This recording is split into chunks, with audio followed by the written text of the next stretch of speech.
monthly maintenance packages that create stunning outdoor spaces tailored to your vision. Give us a call today to schedule a free estimate at 865 384 2012 or just visit us online at ecrtotallandscapes.com.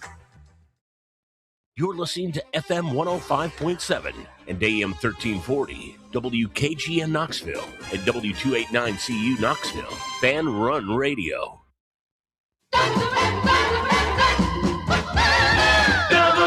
WKGN 1340, go Vols! You're tuned in to East Tennessee's premier sports radio call-in show. This is The Drive.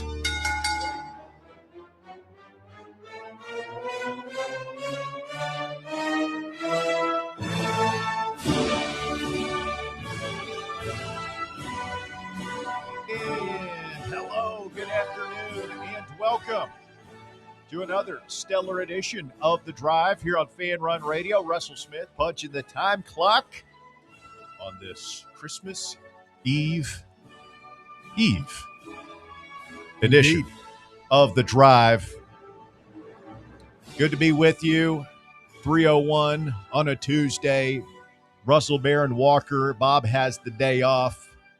We are live in the White Claw Hard Seltzer studios of Fan Run Radio with a special in-studio guest here in hour number one. Yep. The Lenoir City Bulldog. Santa came early for the drive. Davey Hudson is here, ladies and gentlemen. Our old buddy D. Good afternoon, boys. Yeah, this was not in the plans.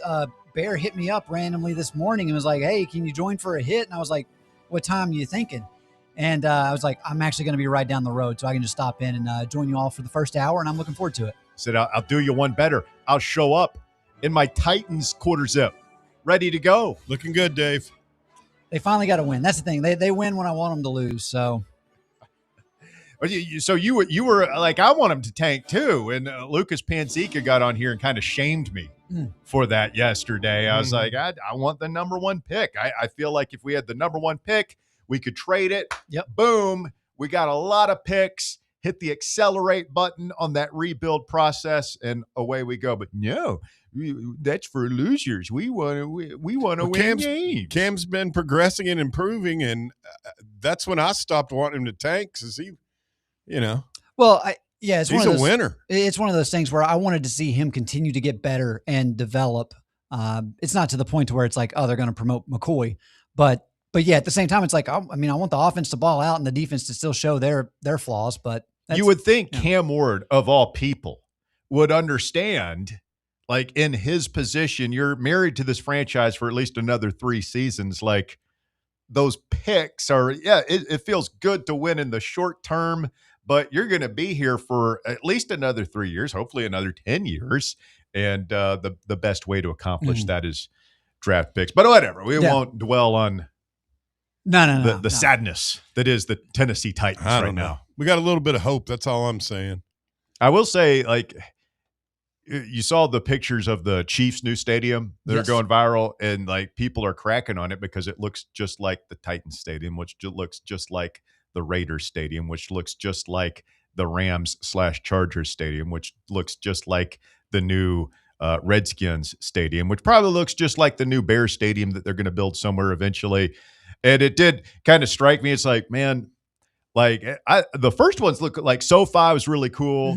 Allegiant is really cool. And now everybody's copying that. And I just wonder if this is going to be this century's version of the old cookie cutter stadiums. Yeah. Joe Robbie. From the 60s. No, Joe Robbie's not a cookie cutter. I'm talking about the 60s and 70s. The perfect circle, riverfront, Three Rivers, Atlanta, Fulton County, Veteran Stadium in Philadelphia. They were all the same stadium. No, I hear you there. A lot's going on last year of Nissan Stadium. And I guess technically the last game that will take place there will be Tennessee versus Illinois. I hadn't thought about that. But Little Birdie did tell me, I don't even know if I'm supposed to say this, but 2030 or 2031, the Super Bowl is coming to Nashville. Oh. Breaking news this afternoon. Breaking news, Dave strikes again here on The Drive. 2 scoops. Big J Hudson over here. I mean, that's why you do it. And I will say, like, as I go to a lot of Titans games, I've been there a ton for games through the years, and I'm never comfortable. It's always way too hot or way too cold. There's like a week or two at the beginning of October where it's actually comfortable. Yeah. And so I am looking forward to being able to watch whatever I'm watching over there in 72-degree comfort. Yeah. No, I mean, I guess I attended. We've done some stuff at Mercedes-Benz. I recently did attend a game at Lucas Oil, and it was 20 degrees outside, and just being inside. They're not technically tunnels, but they even have a tunnel system out to where you can get back to the hotels without having to step foot outside. And I mean, it gets cold in Indianapolis, so it's you won't quite have the underground bunker going underneath the river to get back to Broadway, but Nashville, I mean, it's going to be a state-of-the-art facility. Yeah, can't wait. Wonder if they're going to have, if they'll end up outside of the Titans, if they're going to end up having like Texas does and have like state championship football. I think that's been talked about. That would be really cool. They should move it there. I mean, it's been there for a long time. It was at Tennessee Tech in Cookeville, and then they moved it to Chattanooga, which, I mean, I like Chattanooga, but it's just, I mean, it's not centrally located. It's tough for Memphis and West Tennessee folks. Either way, I mean, would they be in line possibly for a Final Four? Yes. Oh yeah. That's definitely been part of the conversation. In addition to that would some be cool, really nice concerts. So it's definitely a multi-use facility, and the plans that they have in store seem like it's great for, Tennesseans and people that just want to converge on Nashville, because man, all it is tourist. Like it's insane how crazy that city's become. Well, we are watching some football out there in the lobby. Louisville leads Toledo 7-3 in the Bush's Boca Raton Bowl, which I guess is being played in Boca Raton.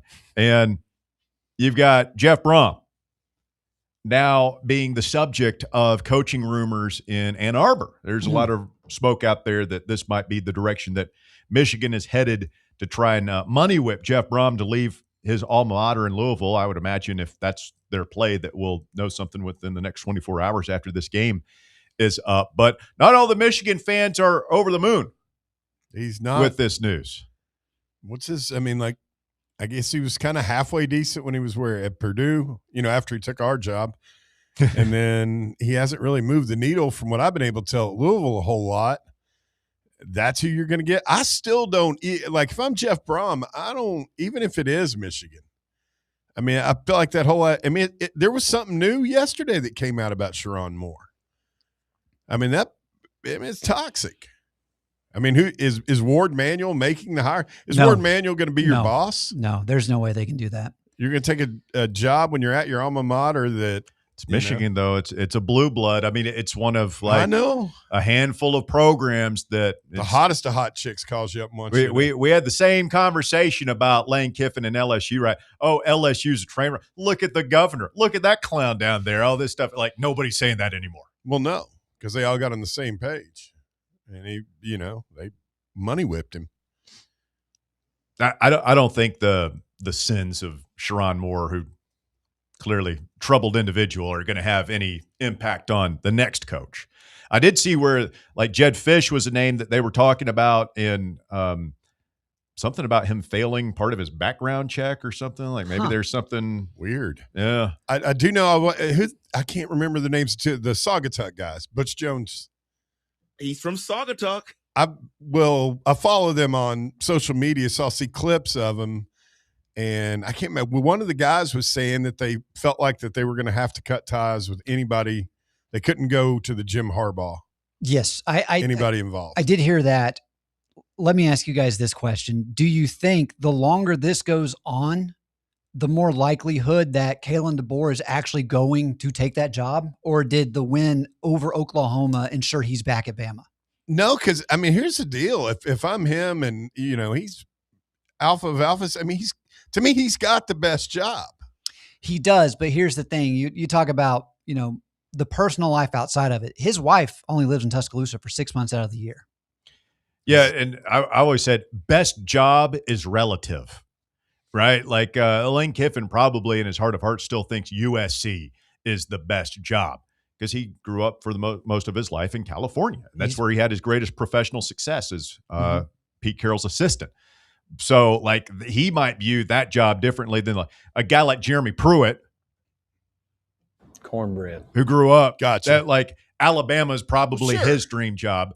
Kalen DeBoer is from South Dakota, right? He It's grew like up in the cold weather, more of a Midwestern type guy.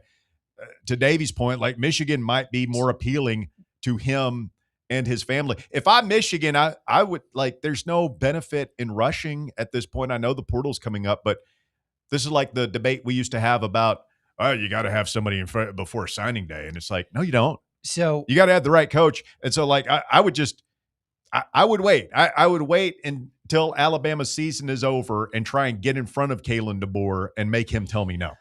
what I will say, and I bet you a lot of people listening would push back on this, but hear me out. I think outside of the current administration situation, if they get their AD and they at least are able to clean stuff up, right now in the current age of college athletics, there's no better job in the country than being the head coach of the Michigan Wolverines. Because of the Because money. of Larry Ellison. Yeah, you might be onto something, I mean, Dave. you might be right, but I still don't think you're right. It's a blank check. You already play in one of the biggest stadiums. You're in the Big Ten, so you know you're going to be great there. The bottom of the Big Ten isn't like the SEC, so you're going to be one of those programs that's going to be able to stay in the top 4 of your conference. By doing that, you're guaranteed yourself a bid into the college football playoff every single year. You're going to be able to pay for the best talent. You look at what happened with Texas Tech and Cody Campbell.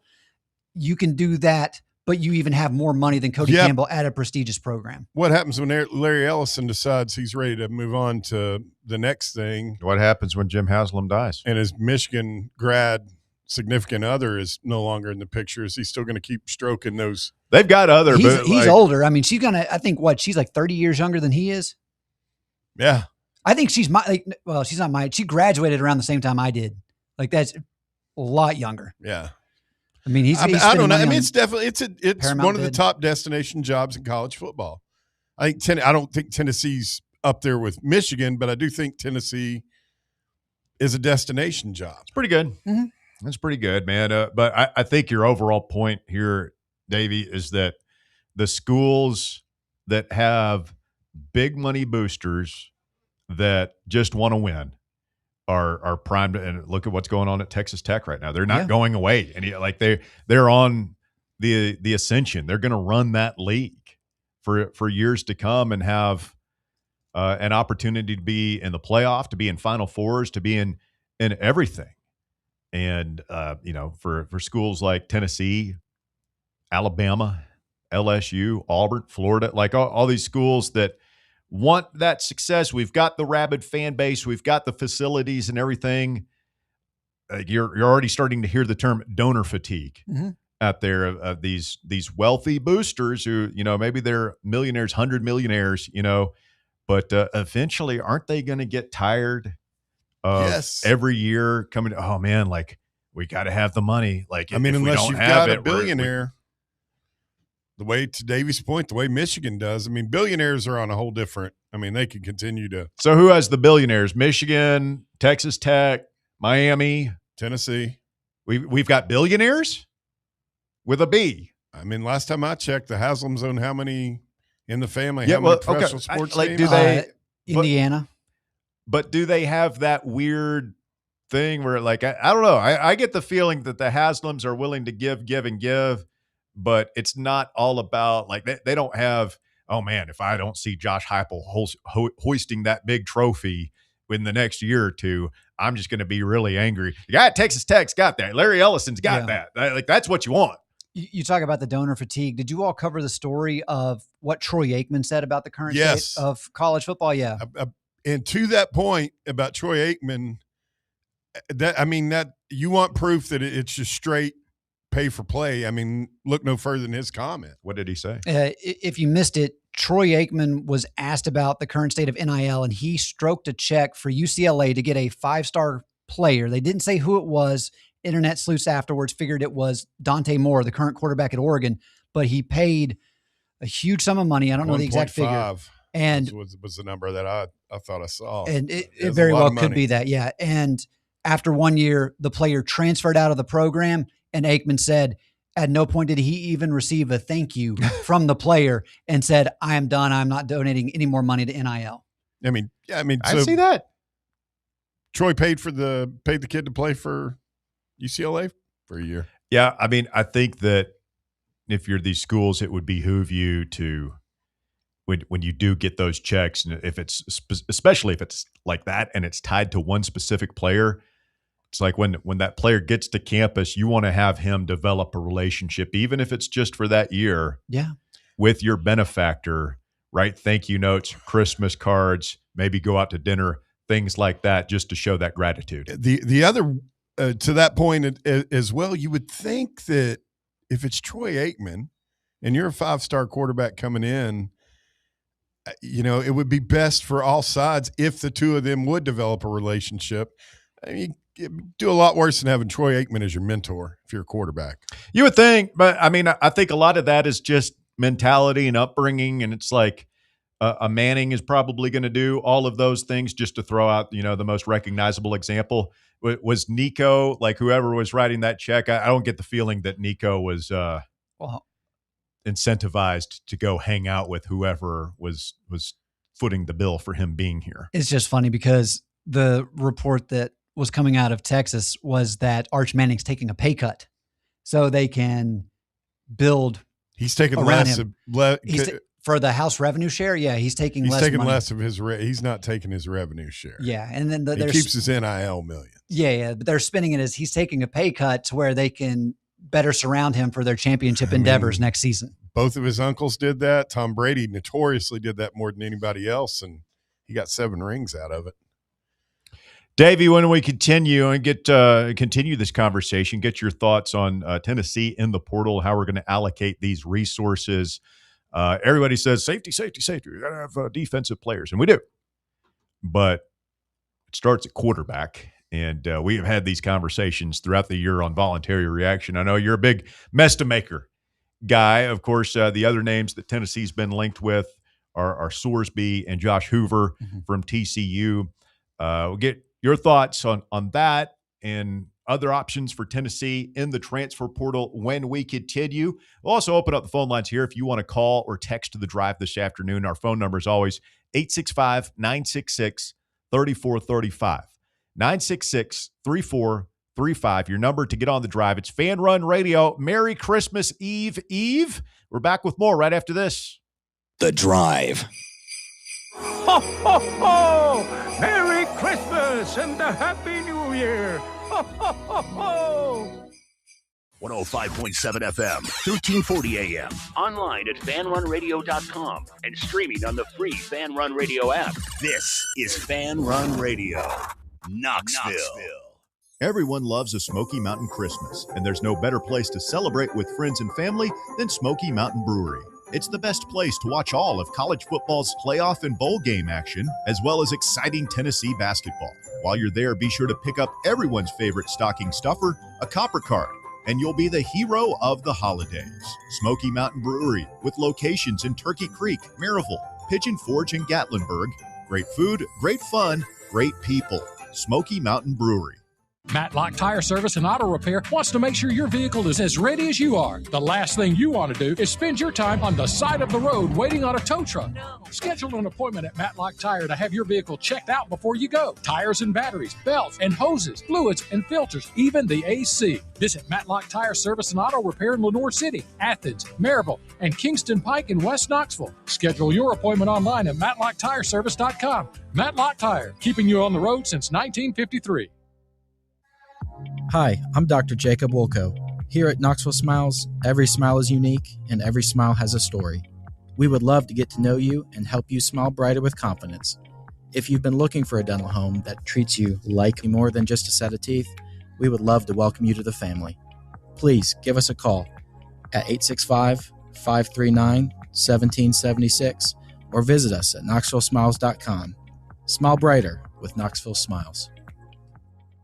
North Knox Siding and Windows is a complete exterior home improvement company that can help you with all your home exterior needs. If your home needs new siding, windows, doors, gutters, handrails, a deck, or a new roof, then give my friends at North Knox Siding and Windows a call at 865-689-0505. You can also visit their showroom at 5618 North Broadway. Locally owned and operated and proudly serving all of Knoxville and the surrounding areas, North Knox Siding and Windows. Online at northknoxsidingandwindows.com.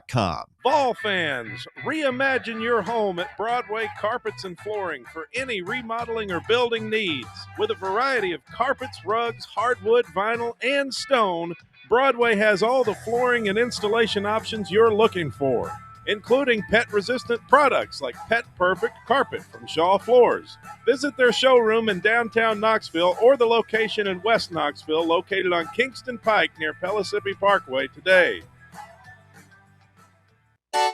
Citizens National Bank. Don't let the chaos of the holiday season slow you down. Adding your CNB bank cards to your digital wallet makes checking out fast and easy. Forget digging through your wallet or entering payment information. Just tap, pay, and you're on your way. Add your bank cards to your digital wallet for a smoother shopping experience. Citizens National Bank. Banking never felt so good. Member FDIC, Equal Housing Lender. Hi, this is Dr. Stephen Malone at Knoxville Smiles, wishing you and your family a very Merry Christmas and a Happy New Year.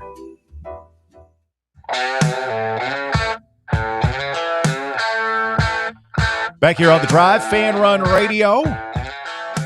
Russell and Davey with you. Bear and Walker through the glass in the White Claw Hard Seltzer Studios this afternoon. We're on 105.7 FM here in town, 1340 AM. Whatever happened there. Did you know the transmitter blew up for our radio station a week or two ago? No, like over at the old place. At the bomb shelter. Yeah. Cody broke it. He did not.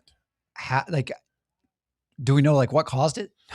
No, I mean, it was older than all of us, but was it almost 70 years older? I don't know. I think we should all be just amazed at the it was all back then. This is turning into getting the Butch Jones off the back of the Jumbotron. Apparently, it's the replacement is coming from Germany, and hopefully the first week or so. So 105.7, 1340's off, streaming online, fanrunradio.com. The Fan Run app is where most people are probably listening right now. And then Fan Run TV on YouTube. We're on YouTube, so everybody go subscribe to our Fan Run Sports channel on YouTube. Davey, talking transfer portal here. We'll put you in the Tennessee general manager chair today. You are not Charlie High. Who's the other High? The High bro. Is it Brent High? Who's our general manager? And even though we're not calling him a general manager, I have no idea. It's the I'm blanking. It's Charlie High's brother who came with Heupel from North Carolina, or coach with. Anyway, I'm butchering this. Davey, you are the GM with Josh Heupel. Resources are not infinite. We've got $20 million, however much we've got to play with here in NIL. How are you attacking things when the portal opens up on January 2nd? Offensively, I feel content on the line situation. I feel like we're good there. And I really think most of the resources should be spent defensively. It's more of a question. I know this isn't the greatest answer from a radio standpoint. With Tim Banks' defense, I kind of knew where they needed to go out and spend the money. I don't know if that's exactly the same situation with Jim Knowles. I don't know what that key is that he's looking for as far as all right, we got to beef up the roster here and there. Okay. And right now they're not doing a ton of media availabilities leading into the Music City Bowl. So, I would love to ask that question, but in terms of quarterback, I don't feel confident with McIntyre or Brandon going into next season. I want to go out. I'm of the mindset of you get a guy that's at least played some actual college ball, been around. My favorite player in the portal, bar none, position irregardless, is Drew Mestemaker, the quarterback out of North Texas. How we went yesterday, you had a $10 million budget. Hold on. What do you like so much about Mestemaker? the kid just seems like the prototypical NFL passer. I mean, he's got great touch on the ball, and he can just actually read defenses quickly. See, to me, my biggest takeaway from the Joey Aguilar experience is just the importance of being able to throw the deep ball accurately. Like he's a good enough runner. He's good enough with the intermediate stuff. But man, when he let that thing fly and he put air under it, and like, it wasn't always right in stride, but just about, it was very rarely overthrown. Like almost always the receiver had a chance at it, which we did not have the previous 2 years. And so like that would be by the way, it's Billy High, it's Charlie's brother, who's our general manager. If I'm Billy High and Heupel, I'm looking for, like, that's a deal breaker to me. You don't have to be the best runner. You don't have to be 6'6". You don't have to have the most outgoing personality, but man, you better be able to throw that deep ball. That might be my number one trait. For me, number two, it's something you said, and it's what Hendon Hooker had in spades. Joe and Nico, not so much, but the ability to walk to the line and process information, that's the other big thing. Yeah. And I think, if you get a guy that's at least competent in that area, with Pendleton returning, I think you're going to feel much better about that than you were if you're having to go out and get another center. I know with Cooper, that was one of the things where it's like he knew how to get that offensive line set, and it also helped take some pressure off of the quarterback. But if you get a guy that's seen a lot of different looks throughout, and again, Mestemaker is a younger guy in the grand scheme of things. Like, I mean, Josh Hoover, would this be year 5 for him? So some of these guys have obviously been around a lot longer, but I just think in terms of the potential, and if you get a coach like Heupel that's generally been able to unlock it, as long as they've got it between the ears, I think Mestemaker could be the best quarterback that Heupel's ever had in his career. So you've got a lot of people think he's going to follow Eric Morris to Oklahoma State. Mm-hmm. There's a lot of buzz that, of course, Texas Tech has the money, as we just discussed, and there's a tie there. Sorsby, his girlfriend, going there. A lot of people think they might have a slight edge over us. And then a lot of people think Hoover might be going to Indiana. Then you got Byron Brown. People say, well, Byron Brown, he runs a similar system. A lot of people think he might be going to Auburn. What does that mean for Deuce Knight? So, like, there's just so much to this. All the horse trading that's going on behind scenes right now in college football has got to be so entertaining. And, oh, yeah, very much so. And it's also, we talk about it with whenever it becomes race season. I know Jimmy Sexton's not exactly representing these guys, but, they're putting out feelers to try to get other schools to bite and be like, all right, how can we jack this up as far as the amount of money they're going to get from an NIL standpoint? So there's probably a lot of rumors that are floating around out there that have zero validity to them, but it's one of those things that's going to help their client to get into a better position with another school somewhere else they would like to go. So it at least lends that excitement and the unpredictability to it, which as sports fans, like the diehards, we live for those types of moments and just trying to follow it, even though it can be incredibly difficult to keep track of. If the going rate for a top-notch transfer quarterback this offseason is like $4 to $5 million, as has been reported, I don't know that it's the worst thing in the world if we strike out on all the quote-unquote big names. Now, I don't think it's the best thing in the world to be going into next season with George McIntyre and Faison Brandon as your quarterbacks. But as Aguilar showed us, that you can get fine quarterback play off the radar. Yeah. And if we're able to find somebody like that, and I don't know, the kid at Old Dominion, other players that are they're the quarterback from Harvard. I don't know if you've seen him. Like, he's a guy that's on NFL scouts' radar, only has 1 year. Like, if you can get a guy like that for way under market value, for like $2 or $3 million instead of $4 or $5, and then take that other money and spend it on defensive players, that might be the best way to budget this thing. And in terms of schools like looking to get a quarterback, I mean, there's still a couple of teams that are still waiting to hear if their quarterback's actually going to go to the draft or return for another year. So if some of those quarterbacks do return, that's less teams that are in that market. I mean, you talk about $4 to $5 million. I mean, last year it was the Mensa kid that went to Duke. That was his going rate was like $2 million. Now he's returning to school, and I guess Duke would say it paid off for him because they won the ACC championship, even though They you know only 8-5 on the year. But it's they still won the ACC. Yeah. That's a big deal for And Duke. he's back next year if he stays there. Yeah. I think I don't know if it's like pen to paper, but they've already, I would be shocked if he does not return to Mensa. Yeah, he's already announced he's returning, and the NIL deal he signed was like 2 years for $8 million. So he had already planned on staying for 2 years. It sounded like with that deal. Don't you kind of laugh whenever you hear these 2 or 3 year deals? Because we had one of those with Nico. And what happened? As soon as he had some success, he tried to hold us hostage. Ricky Gibson famously put our feet to the fire twice last offseason before getting hurt in the first game. And like all these guys, you could promise them a 2-year deal. If they succeed and there's a market for their services, other schools want them, then they're going to make you redo that. This is not Major League Baseball or the NFL, is where you sign a deal and then you're locked into that at least for the first couple of years. Well, sure. I mean, I just assume that Braylon Staley's deal got renegotiated. Sure. I mean, Yeah, he that's was all in line happening for a right big now. pay bump. I like it when they announce that they're resigning. Yes, yeah, it's they like resign. it's college football. We actually It's not anymore though. we did a whole story around that. Just these kids talking about how like the school accounts, like, oh, we've re-signed so and so. The Mario Craver one was what set a lot of people off, the wide receiver at Texas A&M, because his graphic said the highest paid wide receiver in Texas A&M history.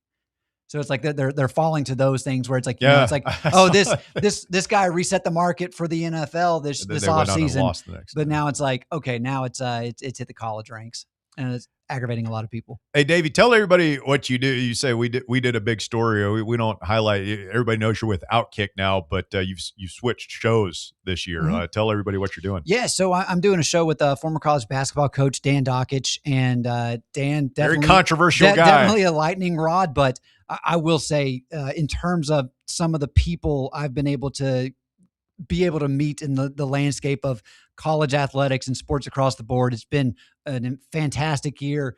Did a show with Urban Meyer a couple of weeks ago. I can't even remember if it was last week or the week before that. We had everybody's favorite college basketball coach on, and Stephen Pearl. Stephen effing Pearl. Get it right. He charmed you, didn't you? You like him now. You like all the. You like man. No, you like but Drinkwitz. what I will say, I do love Bruce. Like, I will always love Bruce. Bruce comes on all the time. We had him on. Stephen, the first thing he did, I did say whenever he got into this was via Zoom, but I said, hey, it's not every day we have a West High Rebel on the show. So you can't say that one here, Russ, seeing as you are a West High Rebel. But what did he say? He laughed. I was like, chuckled. I was surprised. It's like, oh, he's actually showing some emotion. What do you think he did? The first thing he did say though after that was he was like, all right, guys, I'm not going to be like my dad and make a comment that's going to go viral after this, because he didn't say anything about Israel. No, Bruce has definitely made some headlines the last couple of times. He's been on the show, but no, it's been a blast. And people can find that on YouTube. It's mostly all this stuff is headed to YouTube. Don't At Me with Dan Dockich on YouTube, and you can also find that, like, if you just go to the Outkick YouTube page, it has like the subscriber button to where it's like the different channels from all the different shows.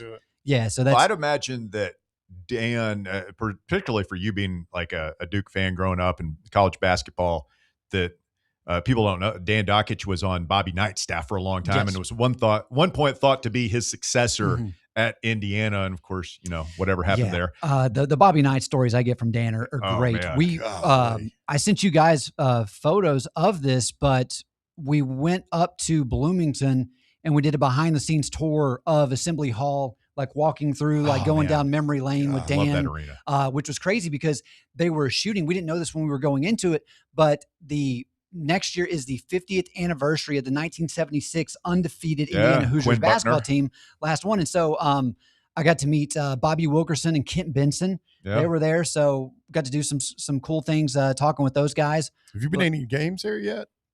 For basketball? Yeah. No, when I was in Indianapolis for the Big Ten Championship, I thought about going over to Gamebridge because the Hoosiers were playing Louisville, and this would have been right before Tennessee played Louisville as well. But we ended up actually going to a bar ahead of time, and It'd be a pretty good Duke play bucket Michigan list. State. So Did you do St. Elmo's? I did do St. Elmo's. Courtesy, I'd like to thank Uncle Rupert for stroking the check on that one. That was one where I was actually kind of nervous to put in the expense report because I definitely went over the per diem, but nothing was said. So it was a great steak. Tried the cocktail shrimp. Definitely worth checking out if you've never had it. I went with the Porterhouse. You can't go wrong there. Yeah, I guess you did go over the per diem. Porterhouse at St. Elmo's. So, but yeah, and the shrimp cocktail. Thanks, Roop. We got some cool things coming. Already gearing up for the Super Bowl, which will be out in San Francisco. So going to try to see if Tony's got anything going on that time of year. I would imagine he's probably somewhere warmer, but we'll see. Still a sore spot. Yeah. He's been in Knoxville lately. Yeah, I've seen some of the social videos for that. So yeah, it's one of those guys, man, that I hate to see him leave, but I wish him nothing but success. All right, so getting back to the portal in Tennessee, quarterback is priority number one, and listeners might be frustrated with this conversation because we don't come away with a consensus, but I don't think there is one. I might be wrong here, but I don't think Heupel has one. I think that they're sort of, I'm sure they've had negotiations with agents behind the scenes, and they know who's interested and who isn't, and have maybe a plan A, plan B, plan C. But until somebody signs on the line, which is dotted, you don't know. Mm-hmm. And so you've got to have all sorts of contingencies. Like we were just saying, if you're going $4 or $5 million for a quarterback, well, that's less money you're going to have to spend on the defensive side of the ball. And if you go lower, then you're going to have more money. And both are good circumstances, I suppose. But until January 2nd hits and you can start signing documents and contracts and get all, like, you don't really know how this is all going to play out. Yeah. And I mean, I'm firmly in the camp. You got to go out and get a proven quarterback, because based off, I think you would have more leeway if you're Heupel and let's say you beat Vanderbilt in the last game, you go 9-3. Obviously your 3 losses then would be to Oklahoma, Alabama, and Georgia, all 3 teams in the college football playoff, 2 still dancing. And you would have a little bit more of all right, the fan base isn't going to be as up in arms, but this season, especially adding the extra SEC game, Heupel can't really afford to make a mistake. And I mean, one of the things I'm sure you guys have been talking about is everyone says Jim Knowles, it takes a little bit of a time to adjust to his system. So what does that mean for this team if you're also got an inexperienced quarterback having to go out there? The defense is still a struggle, and you're going up against an extra SEC game. What does that mean for the record? And if you're Heupel, how many games can you afford to lose before your job security is really in question? Oh, I mean, that's not many. That's why we're doing. I mean, I feel like if Heupel were 100% secure in his status as coach and there's no hot seat rating at all, I feel like he would probably be going with George next year. And it's like we might go 7-5 next year with McIntyre, but we'll go 9 or 10 wins and make the playoff the year after. But in a day and age where, what happened with James Franklin, what happened with Brian Kelly, he's looking around and saying, I better not play that game. Can you imagine what happens if you lose that Georgia Tech game and then Texas comes in here and beats you, Auburn comes in here and beats you, and all of a sudden, us crazy Tennessee fans are going wild. And then if Alabama really puts it on you, then all of a sudden you don't have that second year with George. Yeah. That's why they're going to bring somebody in. I mean, you're on VR. Close your eyes and imagine what it'd be like if we go down there and let's say, lose to Georgia Tech. Fortunately, Haynes King will not be back. But the other thing too is, you got a game coming up next week, and no matter what happens in that game, I don't think that impacts anything moving forward. Tennessee could go out and win by 50 against Illinois. I'm not seeing that play a factor in how the fan base is changing their perception. No, I'm just looking at it's one last chance to get a look at this year's team. The guys, doesn't sound like we've got a ton of opt-outs. Oh, I don't think. I mean, it's if you win, you get nothing. If you lose, that ratchets up the pressure. It's not fair, but that's the way this is. You lose. I don't think you're not making a coaching change or anything, but I think that. It's big from that perspective because a lot of people be sitting with their arms folded across their chest saying, I don't know about this Heupel guy anymore, and he's going to have to show me something. Beat Illinois and Big Ten Burt. But if they win it, nobody's hanging a banner or anything, but at least it'll give you a little bit of a feel good. It just kind of like relieves the pressure going into the offseason. That's fair. Did you guys see how many opt-outs Clemson had? It was like 20 plus. Yeah. Hate that for Dabo. Well, that was the next conversation of if DeBoer was to bolt and go to Ann Arbor, does Alabama then finally call Dabo to bring him home? No. Honest to God, I think there are people in there. I think they would think long and hard about calling Baton Rouge. At least I hope they would. That would be unreal. I can't imagine. Do you imagine the meltdown? I would rather be at LSU than Alabama if I'm Lane. I would too. Probably, but I could see I wish he Lane would do it just because it would for be the entertainment value. Oh my God.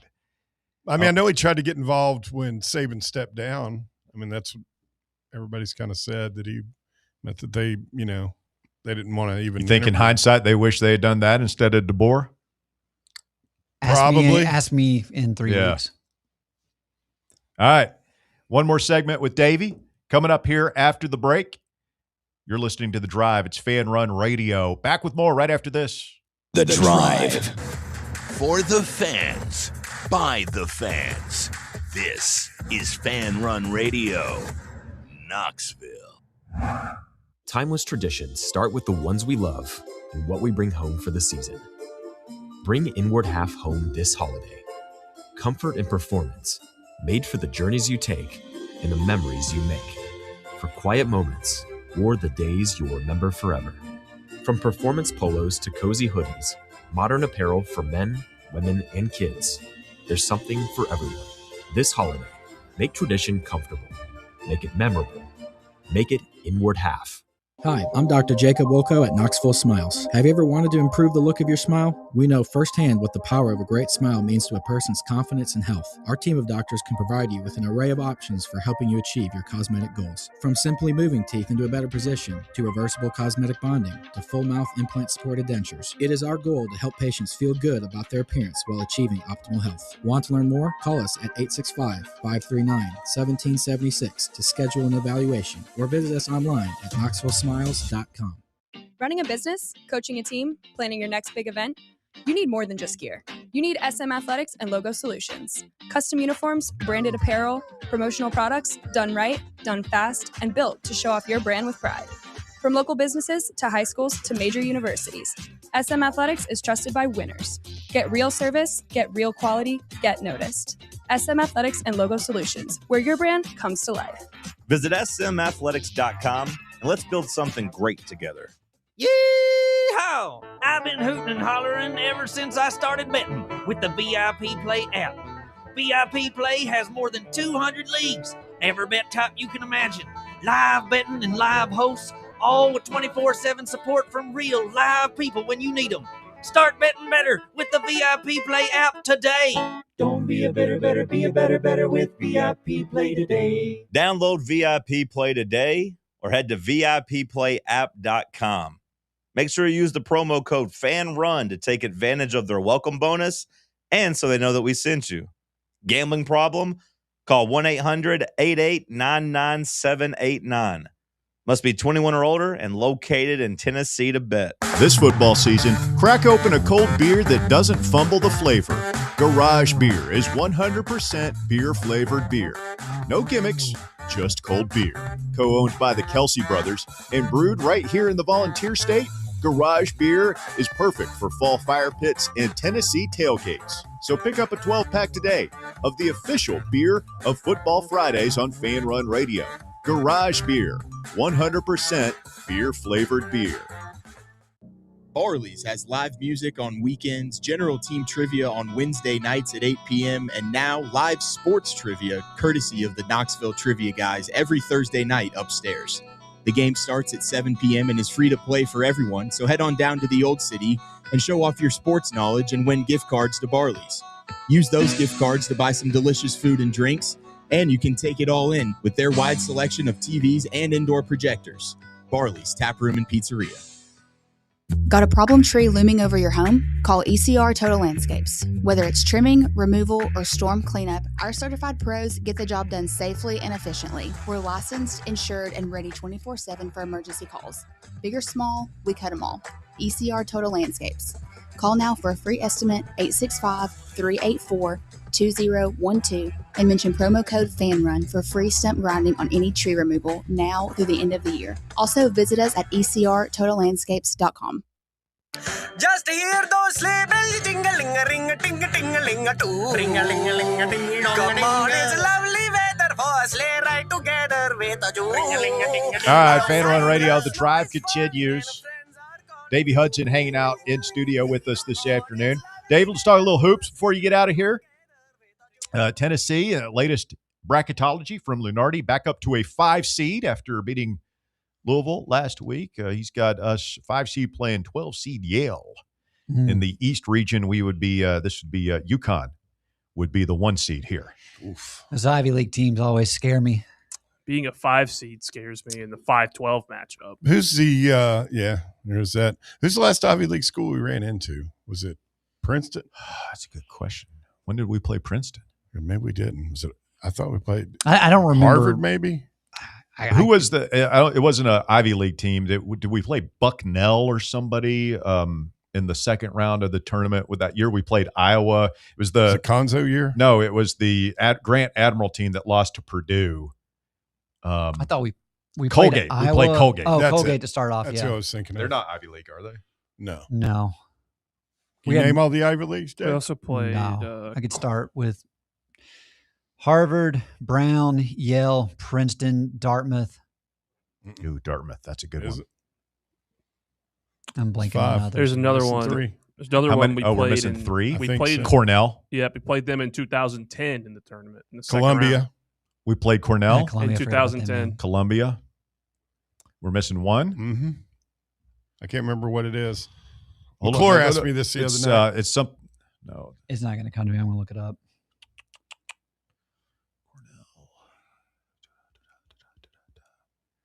oh man.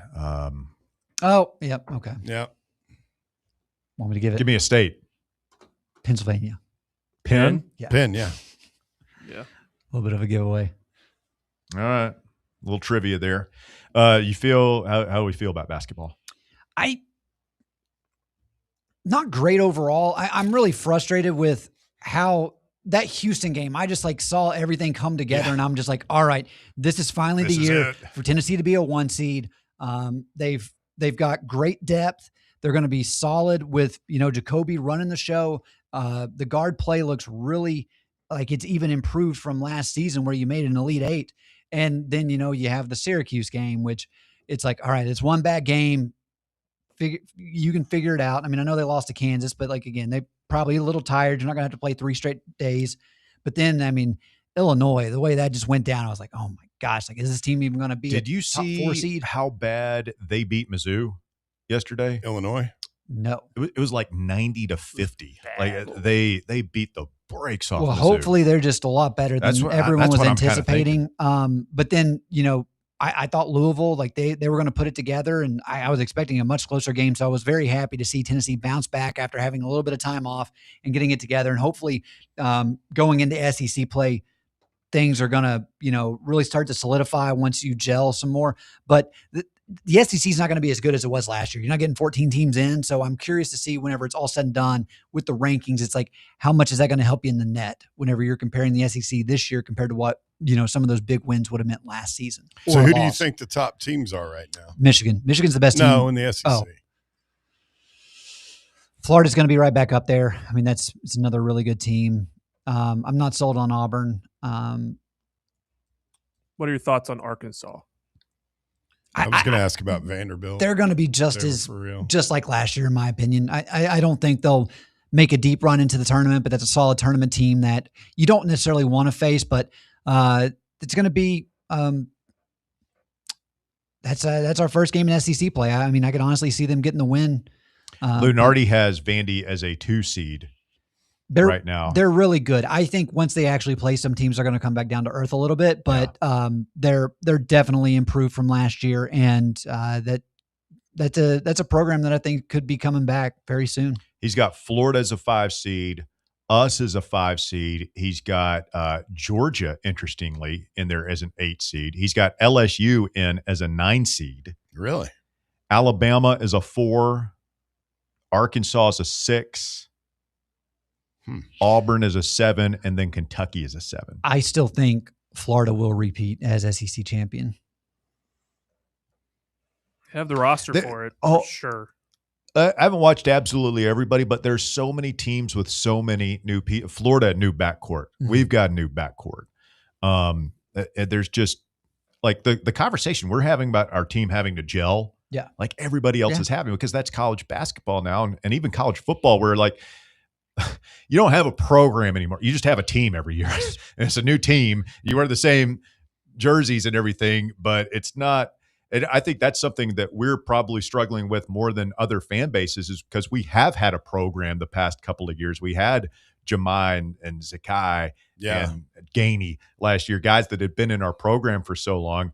And now, like, we could talk about the need for Ament to develop consistency in Jacoby, but you could say that about Akpara too. Mm-hmm. And that it's his second year, and Boswell's second year, and all these other guys that have been in the program for, like, I don't, who is our most consistent player right now?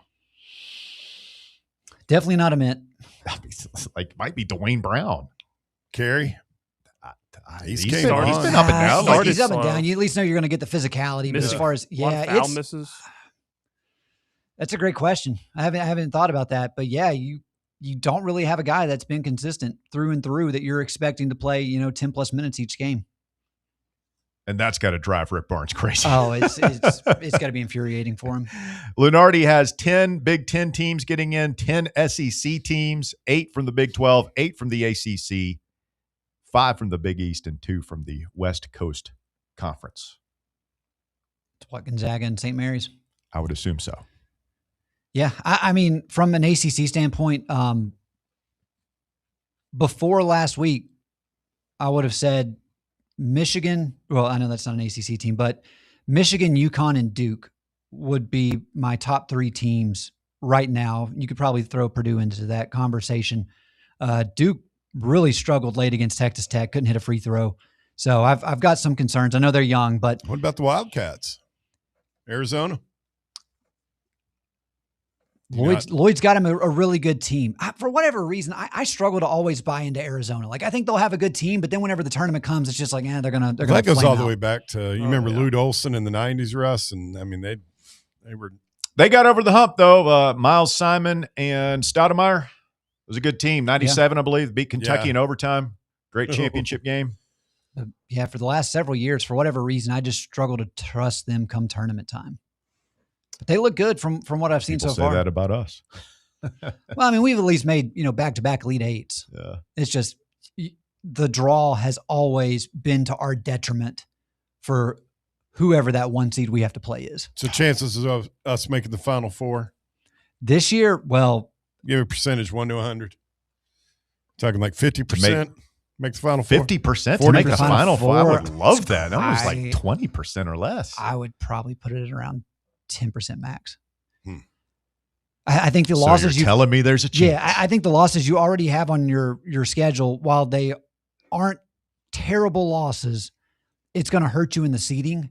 And again, man, we continue to see if you want to make that Final Four, you pretty much have to be a 1 or a 2 seed. Did you see the other thing is, like, these 2 teams that we're playing, Gardner-Webb and South Carolina State, are like below 350 both on KenPom. Oh yeah, Gardner-Webb. They're look really at it. Like, that's, man, you gotta. That's a scheduling issue. Whoever scheduled those games, I'm like, I get they can't all be UConn, Louisville, Houston, but my brother-in-law played at Gardner-Webb, and he's just like, right now, man, they've got a lot of problems they got to get fixed.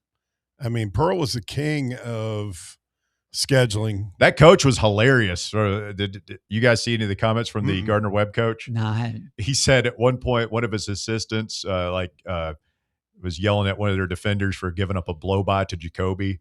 And he said, I cut him off. I said, that dude's probably making $3 million a year. Our guy's going to be working at Dollar Tree next year. Pretty good. As long as he didn't turn around and throw a water bottle at a kid, he'll be fine. Oh, man.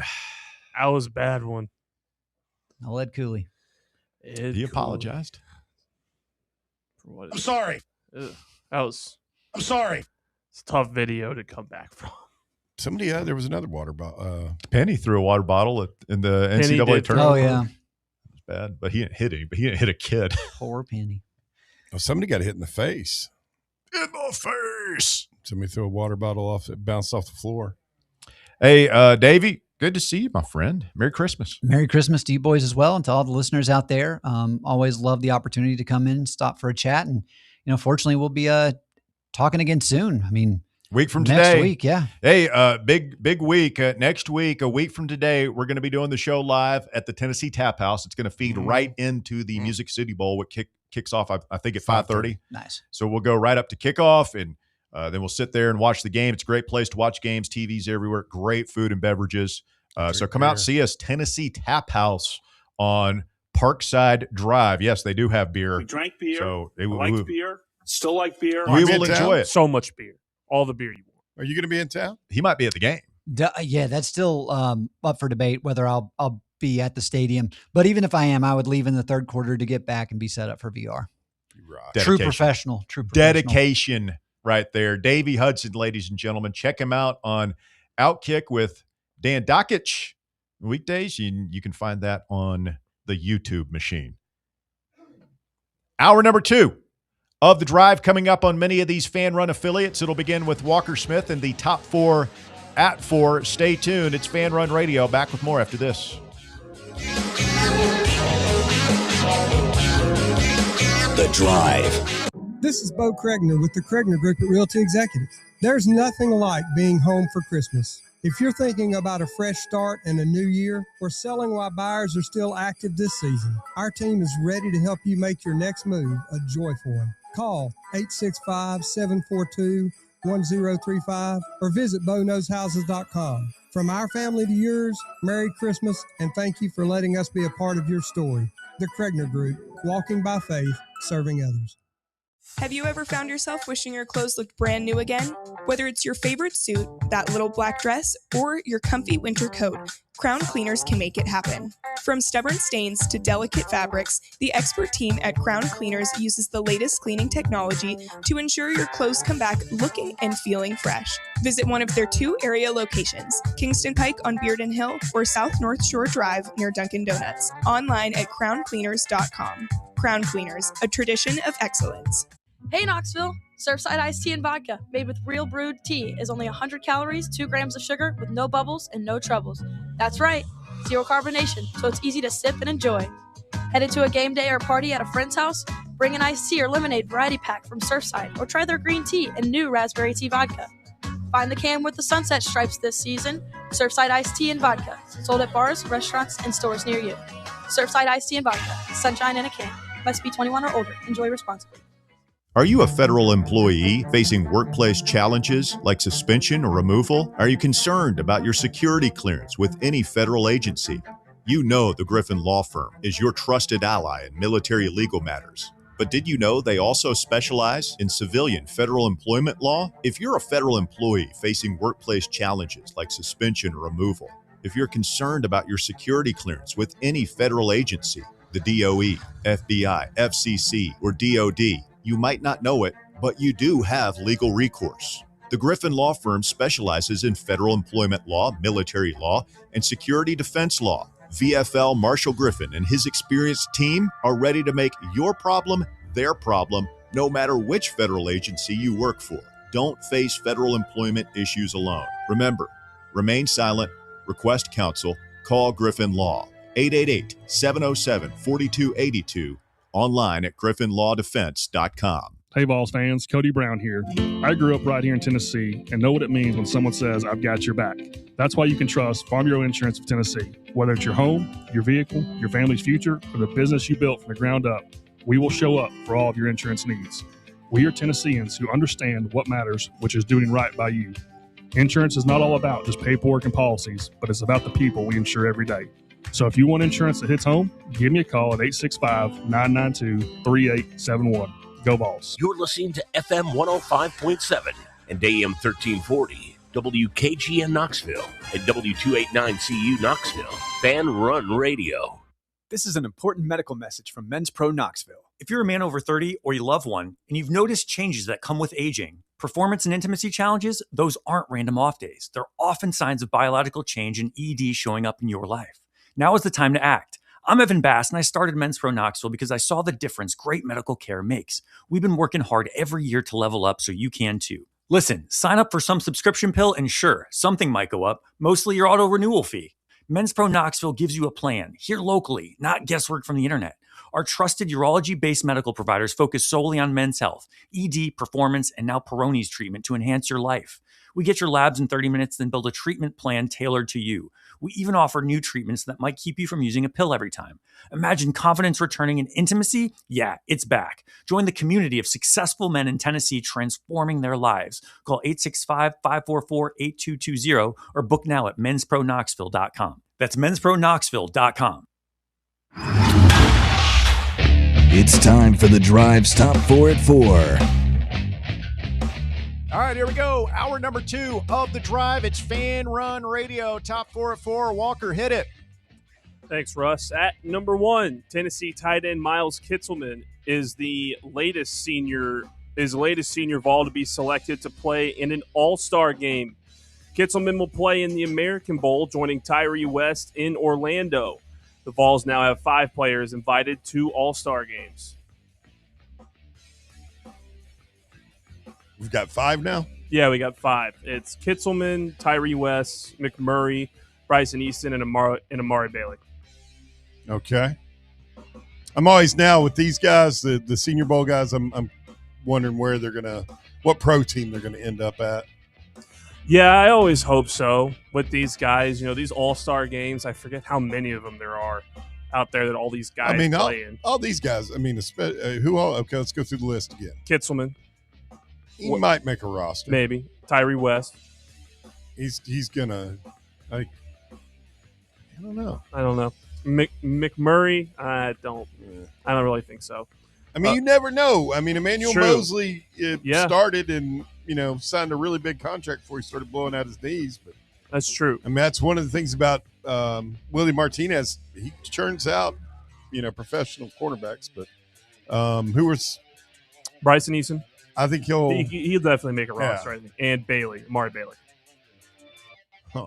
Dominic Bailey, not Amari. Oh yeah, Dominic Bailey. Yeah, He'll make D-line guys get a hard. All 3 of those D-line guys. I thought Kitselman's injury was worse than it was when we saw him. But if he's planning on playing in that, then that's a really good sign for him. Yeah, good to see. Wish him all the luck in the world. 100%. At number 2, Coach Kim and the Lady Vols took care of business last night in their last non-conference game before SEC play, beating South Indiana 89-44. Up next, Tennessee takes on Florida on New Year's Day to start the SEC season. Really? Is that in Florida or here in I didn't see it. On New Year's Day. It's at home. So 2 p.m. New Year's Day at Thompson Bowling Arena against Florida. Huh. Well, good luck to the Lady Vols. I hope they get it turned around. Figured out. Yeah, it was a little bleak yesterday. Yeah, the younger players are going to have to grow up fast. We need them.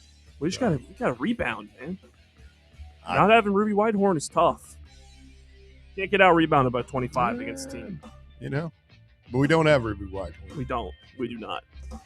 At number 3, following DK Metcalf's 2-game suspension for taking a swing at a fan over the weekend, Steelers' Mike Tomlin came out in support of his star wide receiver.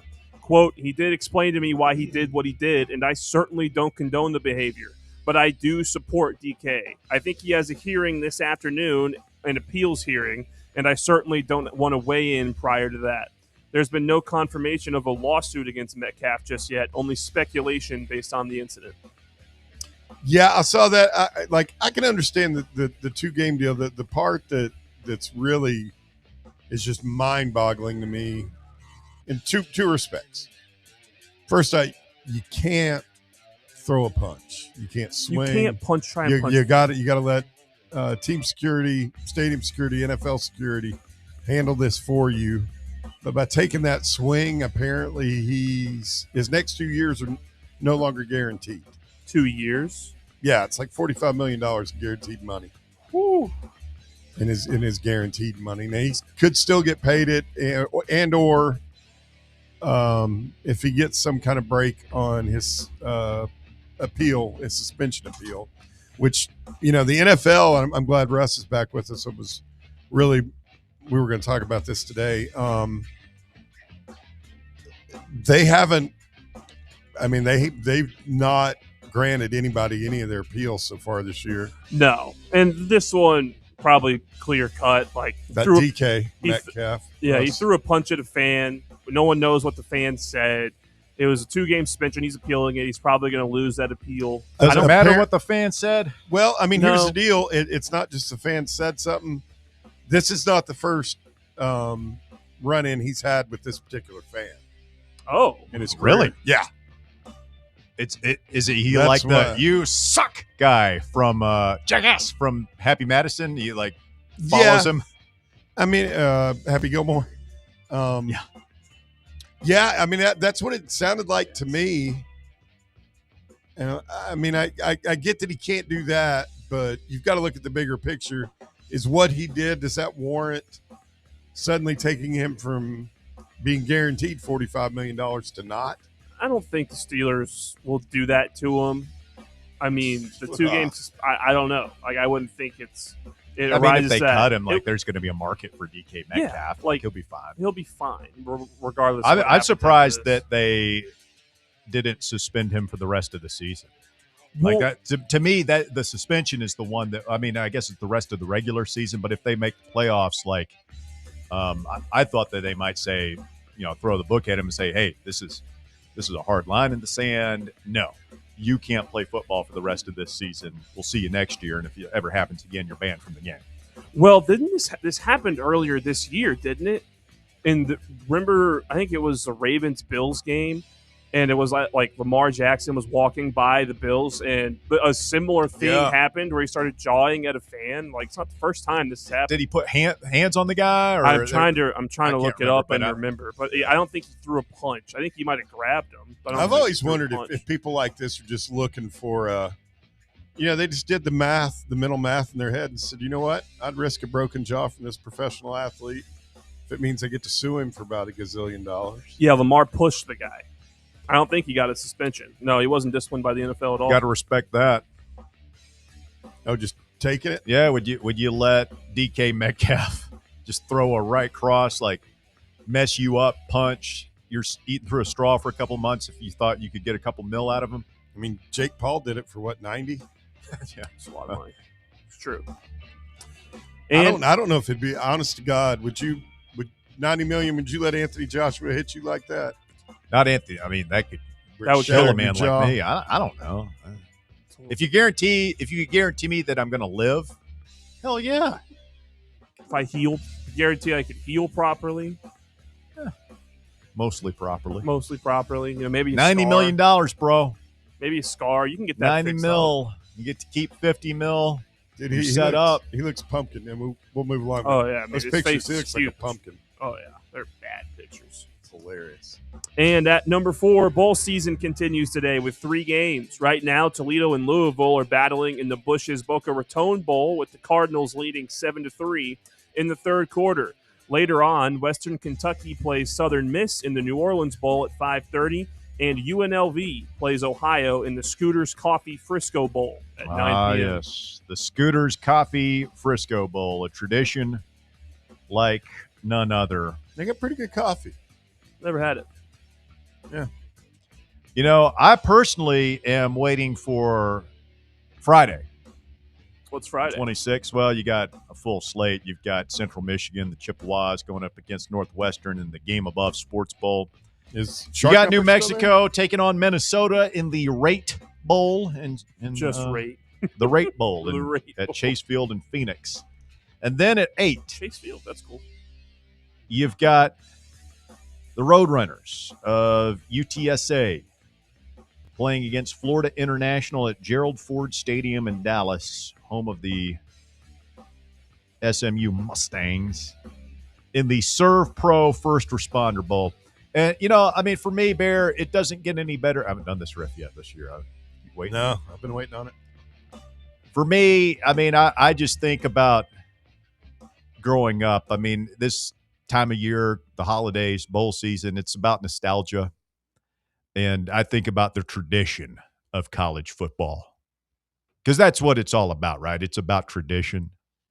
And when I think of the ServPro First Responder Bowl, I mean, like tradition, the pageantry just is the first thing that comes to mind. It's what makes college football special, the ServPro First Responder Bowl. I mean, I remember so many times when I was but a wee lad.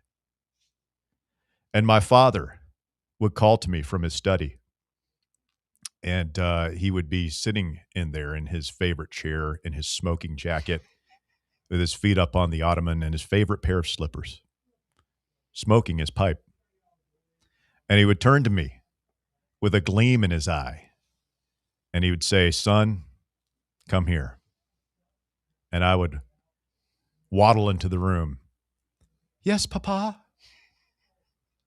He would say, "Son, tonight, you and I, we are going to watch the ServPro First Responder Bowl." And I would say, "Oh, really, Daddy? Oh, my God. I'll cherish these memories for the rest of my life." Because it's the holiday traditions that truly absolutely make it all worthwhile. My favorite was always either the Poulan Weed Eater Bowl. I believe that was in Shreveport, Louisiana. Yeah. And the something Mowers Gasparilla Bowl. Please, Bear, come on. I mean, if you're going to honor the tradition of college football, Mowers? It's the Bad Boy Mowers Gasparilla Bowl. Yeah. That whole group of bowl games. We've really done a number on the play. That's why I threw out the idea yesterday, like the college football NIT, and just have a separate tournament. You have 1 through 12, 12 through 20. Like I don't. If you're ServPro, if you're rate, if you're game above, like we don't even know what half these companies are. What are you getting as far as your return on investment? Like I would argue any of those companies are better off advertising with Fan Run Radio than sponsoring these bowl games that people are going to see once, right? And as soon as it's over, like how many memorable sponsorships are there? There's the Pop-Tarts thing. I love the Pop-Tarts. Duke's Bowl. Mayo, even as disgusting as it is. Music City. I mean, What's Music City? It's just the Music City. Nashville. No, there is a sponsor. I don't know. Isn't it like Transamerica or something? Like I don't know, and I work in advertising for a living. Like I don't remember. I imagine it's some kind of healthcare corporation. Let me see if I can find it. Well, it used to be a mortgage. It was the Franklin Mortgage. That's right. Music City Bowl. It's Liberty Mutual. Okay, so they've changed. Yeah, I just wonder where the value is. And I know people watch it. I know. Like the ratings the ratings are high for these things. You like the college football NIT?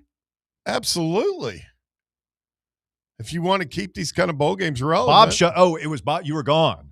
I just threw it at, like I was just spitballing, and what about the college? He was like, no. He's just like, no. He dismissed it out of hand. He's not in charge last time I checked. Well, I mean, made me feel very small. I mean, wow. I'll have to go back and listen to the tape. I wasn't check the the biggest film. fan of it either. Why? Because it's I like, need to go look at the film. do we even watch the basketball NIT at this point right now? Good point. Like, No. like we don't care about that anyway. But you can gamble on these things. Like people watch these bowl games, man. People We'd be a watching lot the more- ServPro Bowl. We'd be a lot more interested in those bowl games on Friday if they were playing for something tangible. I mean, no, it's not the national championship. Well, a little postseason tournament. Maybe I would just say if these advertisers really want to make it worthwhile, ante up a little more money and give it to the winning school that wins. Yeah, the well, game. that's like the tournament in Vegas. Yeah, stuff like that. I have heard that talked about. I don't know as it pertains to. You have the college football NIT, an incentive to like for guys not to opt out. Well, you have like play for. So it would be what a 3 or 4 round tournament, and you get X number of dollars with each round. And so like if you buy play your sub, they give you an extra home game. Yeah.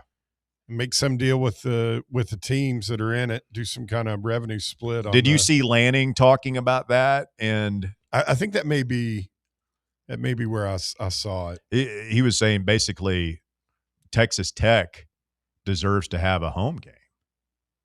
Like you get those buys, and the buys are nice, but you don't get to have the home game like we did, like Oregon did. Yeah. It's a lot of revenue that they missed out I feel like on. the first 2 rounds, and I think when they go to 16, the first 2 rounds ought to be the home games are pretty cool on campus, man. Those poor tortilla sales. That's pretty cool. And you knew it would be. We were so excited to see it, and it's really lived up to the hype outside of the 2 week matches. the week matchups. Yeah.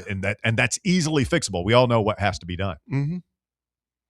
I think that's the most maddening part about a lot of this stuff when we're talking about college athletics and in particular college football. Excuse me. Is that I think we can all see what needs to happen that would immediately make it better, but the people that are in charge of it just absolutely do not want to go there. Need a revolution. People in charge don't need to be in charge. We need to storm the gates without the public execution thing, just depose them from their phony baloney jobs. Just exile them. Send them off to St. Elba or St. Helena. Where was just Napoleon? St. He Helena? went to 2.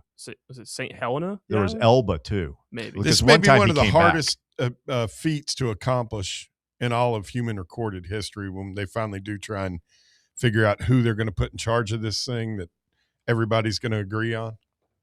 This? Like who gets to be in charge? Because I hear people talk, Nick Saban ought to be. I'm not signing off on Saban as our commissioner. He's a Bammer. In human history, you think this is the? It's going to be tough. It's going to be tough, Walker. Saying a lot of things have happened in human history that could be a little tougher. Said what I said. It's going to be tough. It's one way to put it. I like it. Coming up, the great Mark Nagy joins the festivities. It's been a while. It's been a while. We'll talk to the Nags coming up next on many of these fan-run affiliates. Keep it tuned right here. We're back with more right after this. The Drive. Okay, people, tomorrow morning, 10 a.m., Santa's coming to town. Oh, my God. Catch up with all things Fan Run by subscribing to our podcast feed. Like, rate, and download the show from the Fan Run app or wherever you get your podcasts. White Claw is taking hard seltzer to new heights with White Claw Surge. At 8% alcohol, White Claw Surge is a stronger wave of refreshment that doesn't compromise on taste. Available in 4 bold waves of flavor like ripe blackberry, citrusy blood orange, zesty natural lime, and tart cranberry. Check out your favorite retailer in-store and online for the White Claw Surge Variety 12-pack and 16-ounce single-serve cans. White Claw Surge. Please drink responsibly. What if I told you you could pay off your home in an average of 7 years without making more money or spending a dime less, simply by changing how your mortgage is structured? Sounds impossible? Let me show you how it works. I'm Chris Burleson with University Lending Group, helping families across the U.S. save thousands in interest and own their home years sooner. Don't believe me? Give me a call at 865-388-7634 or visit smartloantn.com to learn more. NMLS number 332941. For over 3 years, Crumble Cookies has served the Knoxville area. From Clinton Highway to Parkside Drive, even our friends out in Maryville have reached you, our fans, with the best cookies in the game. This fall, Crumble is gearing up for yet another fantastic season. Whether you're tailgating or looking for a pick-me-up after getting the kids from school, Crumble has you covered. Download the Crumble app to check out this week's rewards and features. And stop on by. Tell them Fan Run sent you, but don't miss the cookies. Have you ever found yourself wishing your clothes looked brand new again? Whether it's your favorite suit, that little black dress, or your comfy winter coat, Crown Cleaners can make it happen. From stubborn stains to delicate fabrics, the expert team at Crown Cleaners uses the latest cleaning technology to ensure your clothes come back looking and feeling fresh. Visit one of their 2 area locations, Kingston Pike on Bearden Hill or South North Shore Drive near Dunkin' Donuts. Online at crowncleaners.com. Crown Cleaners, a tradition of excellence. Bankruptcy, divorce, personal injury.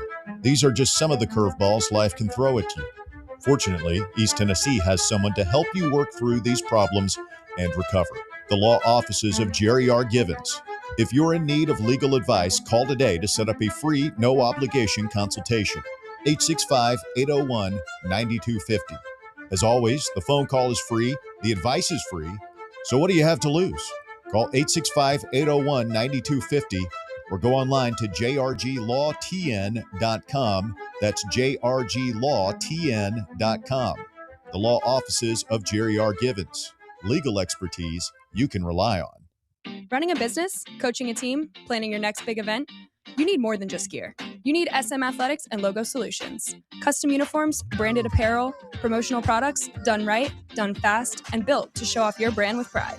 From local businesses to high schools to major universities, SM Athletics is trusted by winners. Get real service, get real quality, get noticed. SM Athletics and Logo Solutions, where your brand comes to life. Visit smathletics.com and let's build something great together. Blackford Veterinary Surgery Referral specializes in surgeries not regularly performed by your pet's general veterinarian. They're currently accepting referrals from vets all across the country. With their newly renovated state-of-the-art surgery center and highly trained staff, clients can rely on professional and thorough care. If your vet says that your pet needs surgery or rehab, ask for a referral to Blackford Vet and let them get your best friend back on its feet. Located conveniently in West Knoxville. For more information, visit blackfordvetsurgery.com. Hi, this is Bo Kregner with the Kregner Group, wishing you and your family a very Merry Christmas and a Happy New Year. Keep rolling, rolling, rolling, rolling. Keep rolling, rolling, rolling, rolling. Keep rolling, rolling, rolling, rolling. Keep rolling, rolling, rolling, rolling.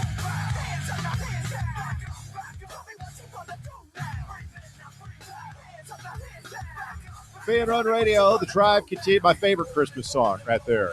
I mean, for me, it doesn't get any better than a little Limp Bizkit. I mean, Gene Autry, Bing Crosby, Fred Durst. In that order.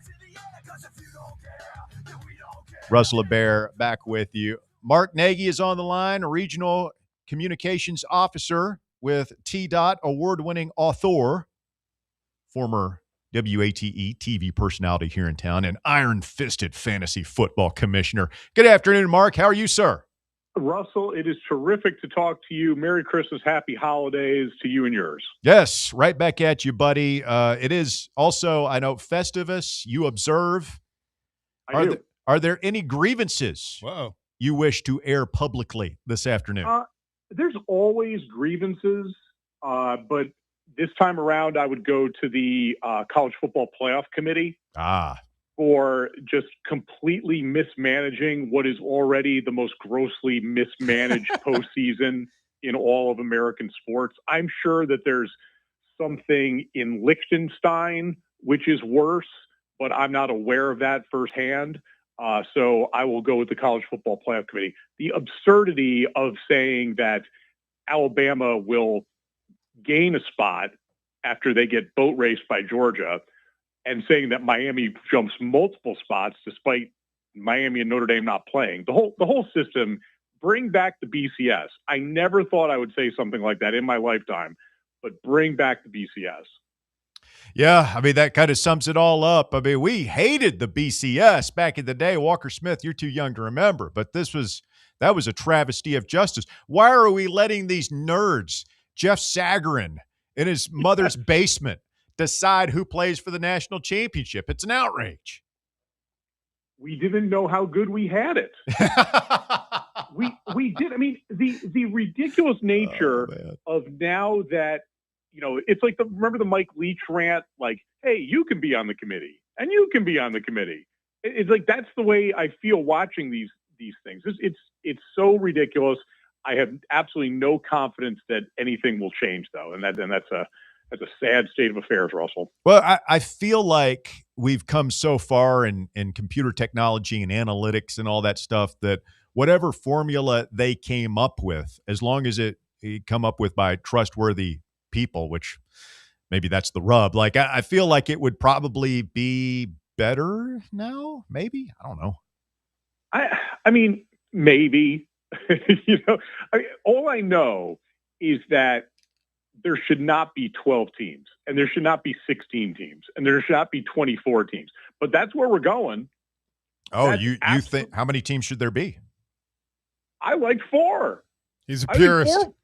I am an absolute purist. Yeah. I mean, I think 2 is too small. I think that 8 is too many. And if you were going to expand, why do you go from 4 to 12? Unless it's only for the money, which obviously that's the only reason. So, but don't you think if it were 16 and it was just straight seeded, no automatic qualifiers, and we weren't whining about who gets a bye and automatic qualifiers, and you got to have the group of 5 in and all that, and you just took the 16 best teams, you ranked it and you seeded it, don't you think people would be a lot happier with the outcome? Well, if we discovered anything in our lives, Russell, is that people will always find a reason to be upset about anything. So I'm sure there will be other reasons. Then it turns into, wait, top 16. That means that the group of 5 conferences, they're completely left out. If we're just going for 1 through 16, or are we doing away with neutral sites? Is it only home games for the first round when it should be home games to me up until at least the semifinals? I love the home games. I mean, that's one thing. Like I remember talking about how cool that was going to be before it actually happened. And aside from what happened this year with JMU and Tulane, which is not their fault, like those have been pretty awesome. All the atmospheres have been great. I mean, you're telling me that Oregon versus Texas Tech is better in Miami than it would have been in Lubbock? I mean, that would have been the biggest, not only sporting event in Lubbock, it would be the biggest day in the history of Lubbock, Texas. Georgia against Ole Miss, fine. Sugar Bowl, that's fine. But to have a home site, have that in Athens, I think that would be great. Indiana, while I know that all the Big Ten honks, they love the Rose Bowl, what that scene would be like in Bloomington when they've literally been bad for 125 years, to have Alabama there. I mean, the list goes on. And and the other thing is too, if you're a top 4 seed, why don't you get some sort of home field advantage here? I know you get the bye, but as we saw last year, the bye means really very little. So, I think that if you're one of these teams, it's like you've played this hard, you've earned one of those top 4 seeds, and the next thing you know, you're in a neutral site. So there are just so many things that are broken in this system, so many ways that they can make it better. But again, I have no confidence that they will. What about this idea? I just pitched this to Bear. He liked it. I pitched it to Bob Baskerville last night. He's called me an idiot. Wasn't very nice. The college football NIT. Right? You get rid of all these crummy bowl games, the Serve Pro, whatever bowl. And we have, 1 through 12 play their playoff, 12 through 24 play another playoff with maybe some cash prizes like that basketball thing in Las Vegas or something. And we have everybody can be in a playoff. More football. Well, Russell, it's not my style to rip on anyone. But do we care about the NIT? That's what Walker Smith said. It's a good We're point. trying to make the bowl games a little bit more easier for people to get into. I'm trying to get rid of bowl games. I think the second that they went to an expanded playoff, like the bowl games are now just so secondary. Yeah. And I mean, like I'm starting to write an article, Fearless Prediction for Saturday Down South, and I was going through Tennessee and Illinois, and it's like, okay, Arian Carter not playing because he's going to the NFL. Brazel not playing because he's going to the NFL. You have multiple players like George McIntyre that are opted out because they're going to go into the portal. We're really heading back towards the way the bowl games used to be. Because remember, that 1951 Tennessee team that won the national championship? Yes, of course. Well, if you've read about it, that team went 10-0, was named national champion, and then they lost in the Sugar Bowl to Maryland. Yep. So back then, these bowl games were really exhibitions. They had no impact on final rankings or anything like that. And I think that that's where we're headed to with bowl games now, is that, look, it's fine, but you play, you don't play, look, the TV cameras are going to be there. They're still going to dunk French fries and mayonnaise on coaches, but really, they really don't matter in the grand scheme of things now. I do have one. You guys were talking about the home games. So they're playing at the Rose Bowl next Thursday. I'm sure to be between 65 and 75 and beautiful. Sure. In Bloomington, if this had been a home game, temperature at kickoff would have been 22. I just feel like it's a big advantage for Indiana. You just give that away. That would be great. Yeah. Seeing Alabama freezing. Maybe Alabama's players would have run onto the field with no shirts on. Because we all know the stupidity of youth, and nobody actually learns from other people or people who've been there before. So that's, I think, what would have happened, and then Indiana would have won by 40. Mark Nagy hanging out with us this afternoon. Mark, are you like me? I find myself really rooting hard for Ole Miss just because of what Kiffin put that fan base through, and those guys who stayed, and now their coach is like half their coaching staff is in Baton Rouge for the next day or two, and then they come back, and you've got all this screwy stuff in college football going on, and I'd like to see them do well, man. I always like to see Georgia lose, but even beyond that, I'd like to see Ole Miss go on a little bit of run. I think it's a good story. I agree. I think it's a great story. You saw the way that Ole Miss rallied around their new coach and and these players, and it's a feel-good story right up until the moment that they get eliminated and multiple players head to Baton Rouge, and then we were right back in the gutter again, like we were before. So, but no, I think Ole Miss is a great. I mean, there's a lot of great stories in the playoff, but none is better than can Ole Miss achieve greater things, without their traitorous head coach. Yes. What about Michigan? Speaking of Kiffin and coaching search has gone awry. I see where some of their fan base is revolting against the idea of Jeff Brom coaching them. And that's a mess. I mean, are we entering Tennessee in 2017 territory right now up in Ann Arbor? I mean, here's the thing. So when Penn State went through all that they went through in the past couple of months, the 2017 Tennessee coaching search got brought up a lot. And then they still ended up getting as good a coach as they could have in that moment. So you can't make that comparison to Penn State because they ended up getting a really good coach.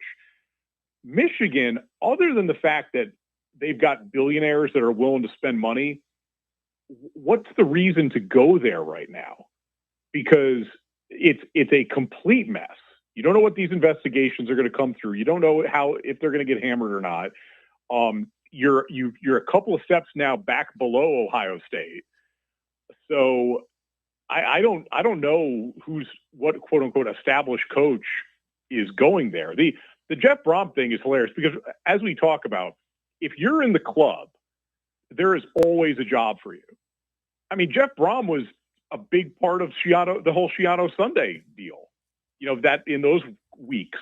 I mean, remember there was about 2-3 hours when he was the head coach of the Tennessee Vols. Oh, it was a great time. It was those halcyon hours.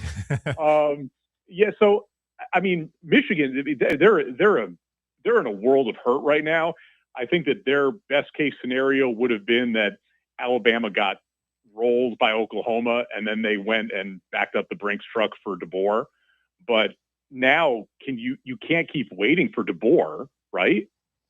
I mean, why not? Or are we at the point that it's like, okay, we've waited long enough anyway, and we're not getting anybody who's going to want the job.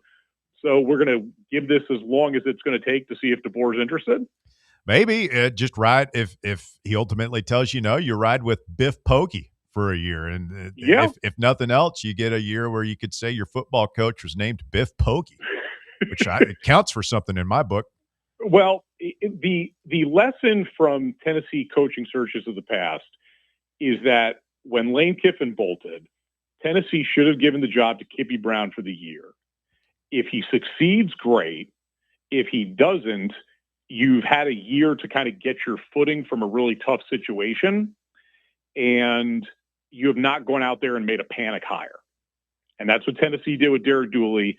And I fear that for Michigan fans is that's the way they're headed. So, I mean, having Biff for a year might not be the worst case scenario for the Michigan Wolverines right now. But remember, hey, Brady Hoke is available.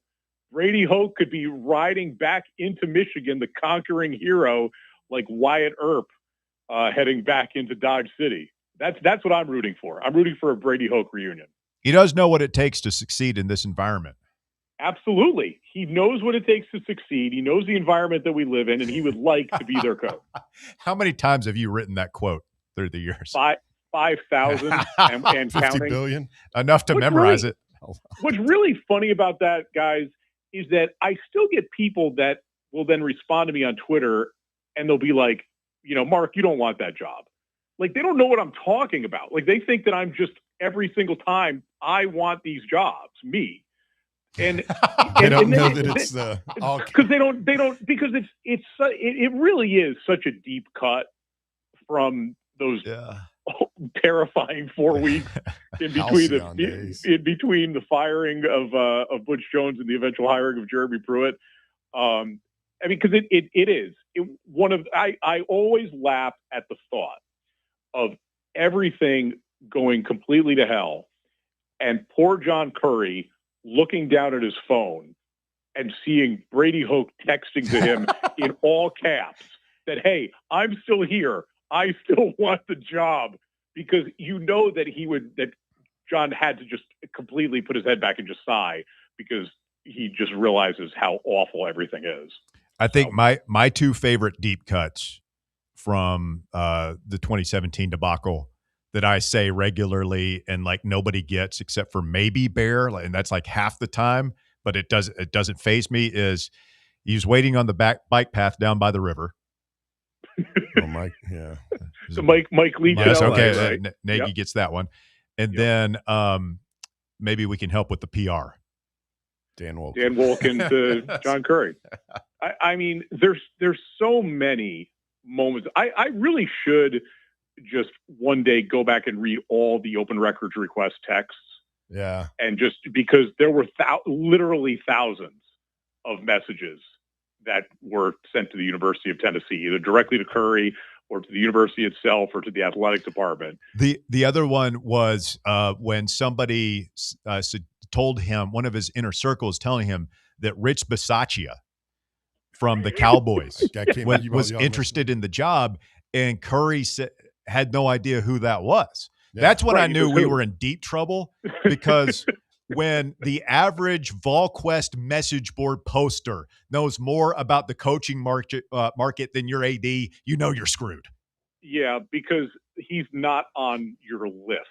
Because remember, all the athletic directors always say, and I know Mike Hamilton, rest in peace, he used to say it too, is that they always have like a short list ready to go in all of these sports, right? Just in case something happens. And Rich was never on Curry's list. I think that Curry, he had Mike Gundy on it 5 times, just over and over again on that list. And when you got to Mike Leach, the funniest thing to me about the Mike Leach deal was that Mike Leach was taking the job, didn't know what it was going to pay, didn't know any situation about what assistance he could bring. He basically just told John Curry, yeah, I'll go. Be the coach at Tennessee. I can't believe you all are still, you all didn't name the one I thought that I always think of. I think I'm getting fired. Is that with Chad Morris? Yeah, to Chad Morris in the hotel room. Yeah. I think I'm getting fired. I still think it's so funny the way that we kind of pulled the curtain back on how these coaching searches go, because it's like, okay, they're communicating via like Twitter DM, and then all of a sudden they just get ghosted. It's like John Curry is ready to go to Gainesville and hire Dan Mullen and set up the time for official interview and everything, and obviously just never responds again. Yeah. No, I mean, you want to think that these guys are professionals and that there's like a method and an accepted way of that they communicate, and everything's done on the up and up and very professionally. And at the end of the day, they're just doing the same stupid stuff that you and I do. It's not just that. They act like teenagers. I mean, they just ghost you. Yeah. Can't even be professional enough to say, yeah, Yeah. The only difference is, these guys are talking 7-8 figures, and then we're all trying to think, okay, is there any hope of my team ever even winning a game again? Those are the differences in the approaches. Well, speaking of the games, Mark, I mean, it's why we do this for a living. It's what we like to talk about. All the other periphery stuff is fine, but it gets down to what happens on the field. And on that note, what are your thoughts on the big championship matchup between myself and Ryan Callahan in your fantasy football league this year? Well, Russell, I'm going to be really honest with you. I am rooting for you to win. It has nothing to do with Ryan. Yeah. Because I like Ryan a lot, but Ryan is an expansion franchise. And you have paid your dues. I have. But there is I don't know what kind of credibility this league will have going forward if a first-year franchise wins it all. So, for stability, for the love of the game, I am rooting for you. Of course, I am the commissioner, so I am not. There's going to be no hijinks here. This is a credible league that I run. Yeah, don't you have McCaffrey or something? Can you just put him on the waiver wire real quick and let me scoop him up? What I really think should happen, and I think if you're not involved in it, the funniest thing ever would be if the teams that have been eliminated just immediately drop all of their good players. And then it turns into a waiver wire deal between you and Ryan, and you can completely overhaul your teams if you want to. Much like college football now in the days of NIL. So maybe we should just. That is intriguing to do. You'd have to do it going into the whole season. Yeah, it would. I mean, it really would be just somebody rooting for chaos, which I do. So if that's the way it's going to be, that's the way it's going to be. This is, I don't know how I'm still alive. I look at my roster every time and I'm like, well, look at this pile of crap. And somehow keep winning. I've got a favorable draw, I think. And I am just got lucky, man. I did that one year. Like I had at one point I had a 5% chance of making the playoffs, made it all the way to the championship game. And then a buddy of mine lost Derrick Henry that year. You got to peak at the right time. That's how it works. Yeah. That's how it works. Remember, if I lose, it's all luck. If I win, it's just it's all skill. Yes. Or as one of our favorites once said, I have a level of expertise and I have a level of information that nobody else has. That never gets old. No. That never gets old. Oh, man. That guy. Wonder what he's doing right now. Probably sitting on a beach, drinking a PJ Colada, still enjoying buyout money. Looking at his looking at his online bank account balance. Hey, Mark, yeah, Merry Christmas, Happy New Year, all the things to you and yours. Really appreciate the time this afternoon and all our appearances. We always look forward to it and hope you're doing well, my friend. Guys, it's great talking to you. Merry Christmas, Happy Holidays, and we'll talk to you in the new year. Yes, sir. That's Mark Nagy from TDOT. Of course, Decade of Dysfunction, available Author. wherever you get books. Truly the Renaissance man of our show. Yes. Absolutely. We got to take a quick time out. Stay with us. You're listening to The Drive. It's Fan Run Radio. Back to wrap up hour number 2 of the show with your phone calls right after this. The Drive. Merry Christmas! Big Orange Country's home for sports. This is Fan Run Radio. Holiday shopping? Keep it simple and give the gift of good beer and good food with a gift card from the Casual Pint North Shore, where everybody knows your name. It's the perfect gift for friends, family, coworkers, anyone who loves relaxing with a great brew or a good meal. Gift cards can be used for food, beer, or to-go brews from the cooler, so stop by the Casual Pint North Shore at 2045 Thunderhead Road and tell them Fan Run Radio sent you. Online at northshore.thecasualpint.com. Great beer, great food, great gifts from the Casual Pint North Shore. Citizens National Bank. Looking for the ideal gift this holiday season? Visa gift cards from Citizens National Bank make the perfect gift. It's the right size, the right color every time. Ask about personalized bulk orders for your family and friends or customers and employees. For more information, call or stop by today. Citizens National Bank. banking never felt so good. Member FDIC, Equal Housing Lender. Hi, I'm Jessica Lodgen, one of the hygienists here at Knoxville Smiles. If your children are having sleep or behavioral issues, we have things we can do in modern dentistry that can help not just with their dental health, but also their overall health. Early intervention is the key for younger patients and can avoid costly procedures later in life. If you'd like to learn more, give us a call here at the office and schedule an appointment. 865-539-1776. Or just book online at knoxvillesmiles.com. Smile brighter with Knoxville Smiles. Welcome to Axle Logistics, where excellence isn't just a goal, it's an energy. As a leading third-party logistics company, Axle is powered by an award-winning culture built on a work hard, play hard mentality. Here, the drive for success is contagious and hard work never goes unnoticed. Whether you're just starting out or looking to level up, Axle Logistics is the place to launch your career. Join us and take your ambition to the stars. To learn more, visit axlelogistics.com. Hey, this is Bo Kregner with the Kregner Group at Realty Executives. You know, in sports, home field advantage matters, and it's the same in real estate. Our team knows every neighborhood, every play that gets you the win, whether you're buying your first home or selling for top dollar. Let's get you in the end zone.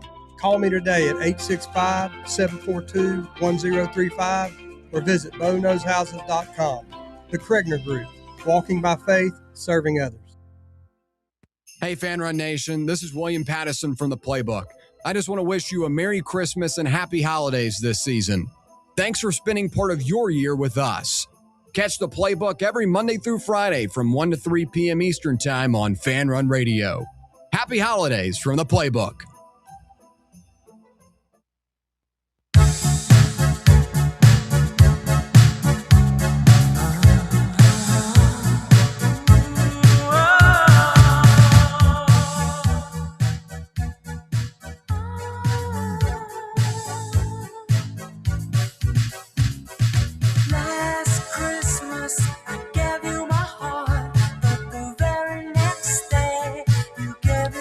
Working like heck on the YouTube chat says the San Diego County Credit Union Poinsettia Bowl was his favorite.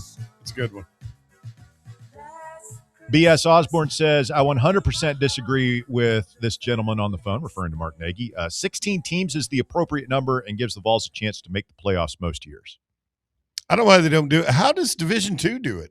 Because they've been like running theirs. They've expanded. They were 16 for a long time. I think they're up to 24 now. Well, just do 16, and however they did it, always you never heard about any great miscarriage of justice over there. Seemed like it was 16. Always seemed like the perfect number to me because there no buys, and you get 4 rounds, right? Yeah, the winner has to win 4 times, which is a lot, but only 2 teams have to play 4 games. And the way we do it now with the I mean, I see what he's saying. A lot of these teams don't deserve to be in, but it's already cheapened the bowl game so much. 16 seems like the right number to me. Yeah, I mean, my whole thing is I know what Mark's saying's right, but there's no way it's ever going back. I worry that, like, if it were 8, I mean, what was the number one complaint about 4? Good teams because there was out. a good team that. Well, no, it was the same teams every year. It was Alabama, Georgia, Ohio State. It was the same teams every year, and, like, people couldn't get in. I feel like that's still going to, like, at 8, I feel like it's still going to be a dozen or so teams, the wealthiest of the wealthy. I feel like 16 there's going to be a couple of people crashing the party every year, and as long as it's done by a straight seeding formula, and we're not shoehorning teams in there that obviously don't belong. Like, as long as you earn your way in, like, to me, that's fine. And guess what? In a 1 through 6, like, 1 is going to play 16. So you better be good. You better be decent. Let me pull up the rankings here real quick. So that this year it would be Indiana and USC, which that'd be fun, man. That'd be a good game. I'll tell you right now, the old guys that run the Rose Bowl would kill for that right now. You'd have 2 seed Ohio State playing 15 seed Utah. Be a good game. Good game. 3 seed Georgia playing 14 seed Vanderbilt.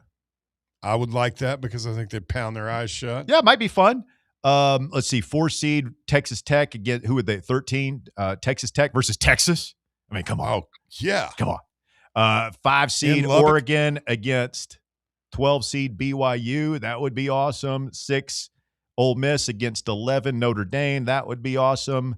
7 versus 10 would be Texas A&M at Miami, which we got, which was awesome. And then Oklahoma, Alabama. Like on campus, I mean, come on. How awesome would those 8 games be? You think about Lubbock and the Texas Longhorns rolling in there.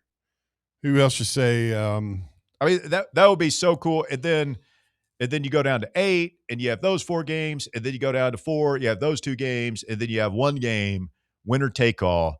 Like that's that's the perfect system. Yeah, and when you get to 4, sure, put 1 game in LA, 1 game in Texas, 1 game in the South, and like basically like the bowls are, and then maybe put 1 up northern, kind of like they set up the NCAA. Let's get a phone call here. Joshy Boy's been hanging forever and a day. JB, good afternoon. You're on Fan Run Radio. What's up, guys? How are you doing today? Doing well. Hope you are. Yeah, I'm good. Happy Festivus Day. Yes. Do you have any grievances or feats of strength you would like to accomplish? No, not today. So I'm going to piggyback on what Mark was saying. I do like it when the college football was at 4 teams. I feel like that was the perfect number. But for money, they wanted more teams when they went to 12, and it's going to go on to 16, and we're probably eventually going to have 24 teams. Yeah, I mean, 24 to me is just then you're doing buys again, and it's like 24 is way too many. Way too many. I'm telling you, 16 is perfect, man. If you just rank them, seed them, and play them at 16, like that's the way to do it. I feel kind of weird. It's 2 times now. I'm buying Russell's NIT idea, and now I'm buying this. Yeah. Well, if we do 16, we're doing away. Well, I mean, maybe you could do the NIT and do it like 17 through 30 or something. Just put a big cash prize at the end of it. Yeah, it's true. Hey, word on the street, Walker. We're getting your guy from Arizona State, maybe Levitt. If we got him, it'd be more than half our budget for this transfer class. That Tennessee's getting Levitt? What rumor is that from? We're targeting Levitt. There's a big difference between we're getting and we're targeting. Oh. Yeah. So what would you guys think about that if the Vols picked up Levitt? Here's my only thing about Levitt is he just had foot surgery. He had the injury prone. Yeah, Linz-Frank injury. Yeah. He's probably not going to be able to go through spring practice. And if I'm spending $5 million, which we hear that's the number for Levitt. $5 million for Linz-Frank. I mean, yeah, to me, that's a hell of a gamble. You better be damn sure that this guy's going to be just fine and he's going to be a superstar next year. Well, you can't pay that much money for somebody like that. No, but also I'm thinking about talking about the quarterbacks. Like if you really want to do what everyone around here wants to do, and that's win an SEC championship, go to the playoff, a $2 million a year quarterback might not be good enough to do that. Like a $2 million a year quarterback might just put us back where we are right now. Right. Yeah, but is Levitt a $5 million quarterback coming off Linz-Frank surgery? I think he'll still be fine. Guys, I know the schedule is tough next season, but Heupel in year 6, we got to have high expectations going into next year because this is his 6th season. It's playoffs or bust. Yeah. Sure. Yeah, and he knows that, which is why he's probably going to overspend on a quarterback because he knows he can't go into next season with George McIntyre, untested redshirt freshman at quarterback. Because if you got to haul the defense too in the portal too. Well, yeah. I mean, you better if you go with GMAC, then you better overhaul the defense. But it's he knows, man. Like college football, if everything goes wrong and you throw up a 6-6, like if you've got 5 losses in the middle of October, you very well may get fired. Like right then and there, they're not going to wait to the end of the season. Look what happened to LSU and Penn State this year. Well, if we have 5 losses going into October next year and we fire Heupel, we're probably just going to end up in a huge mess. See ya.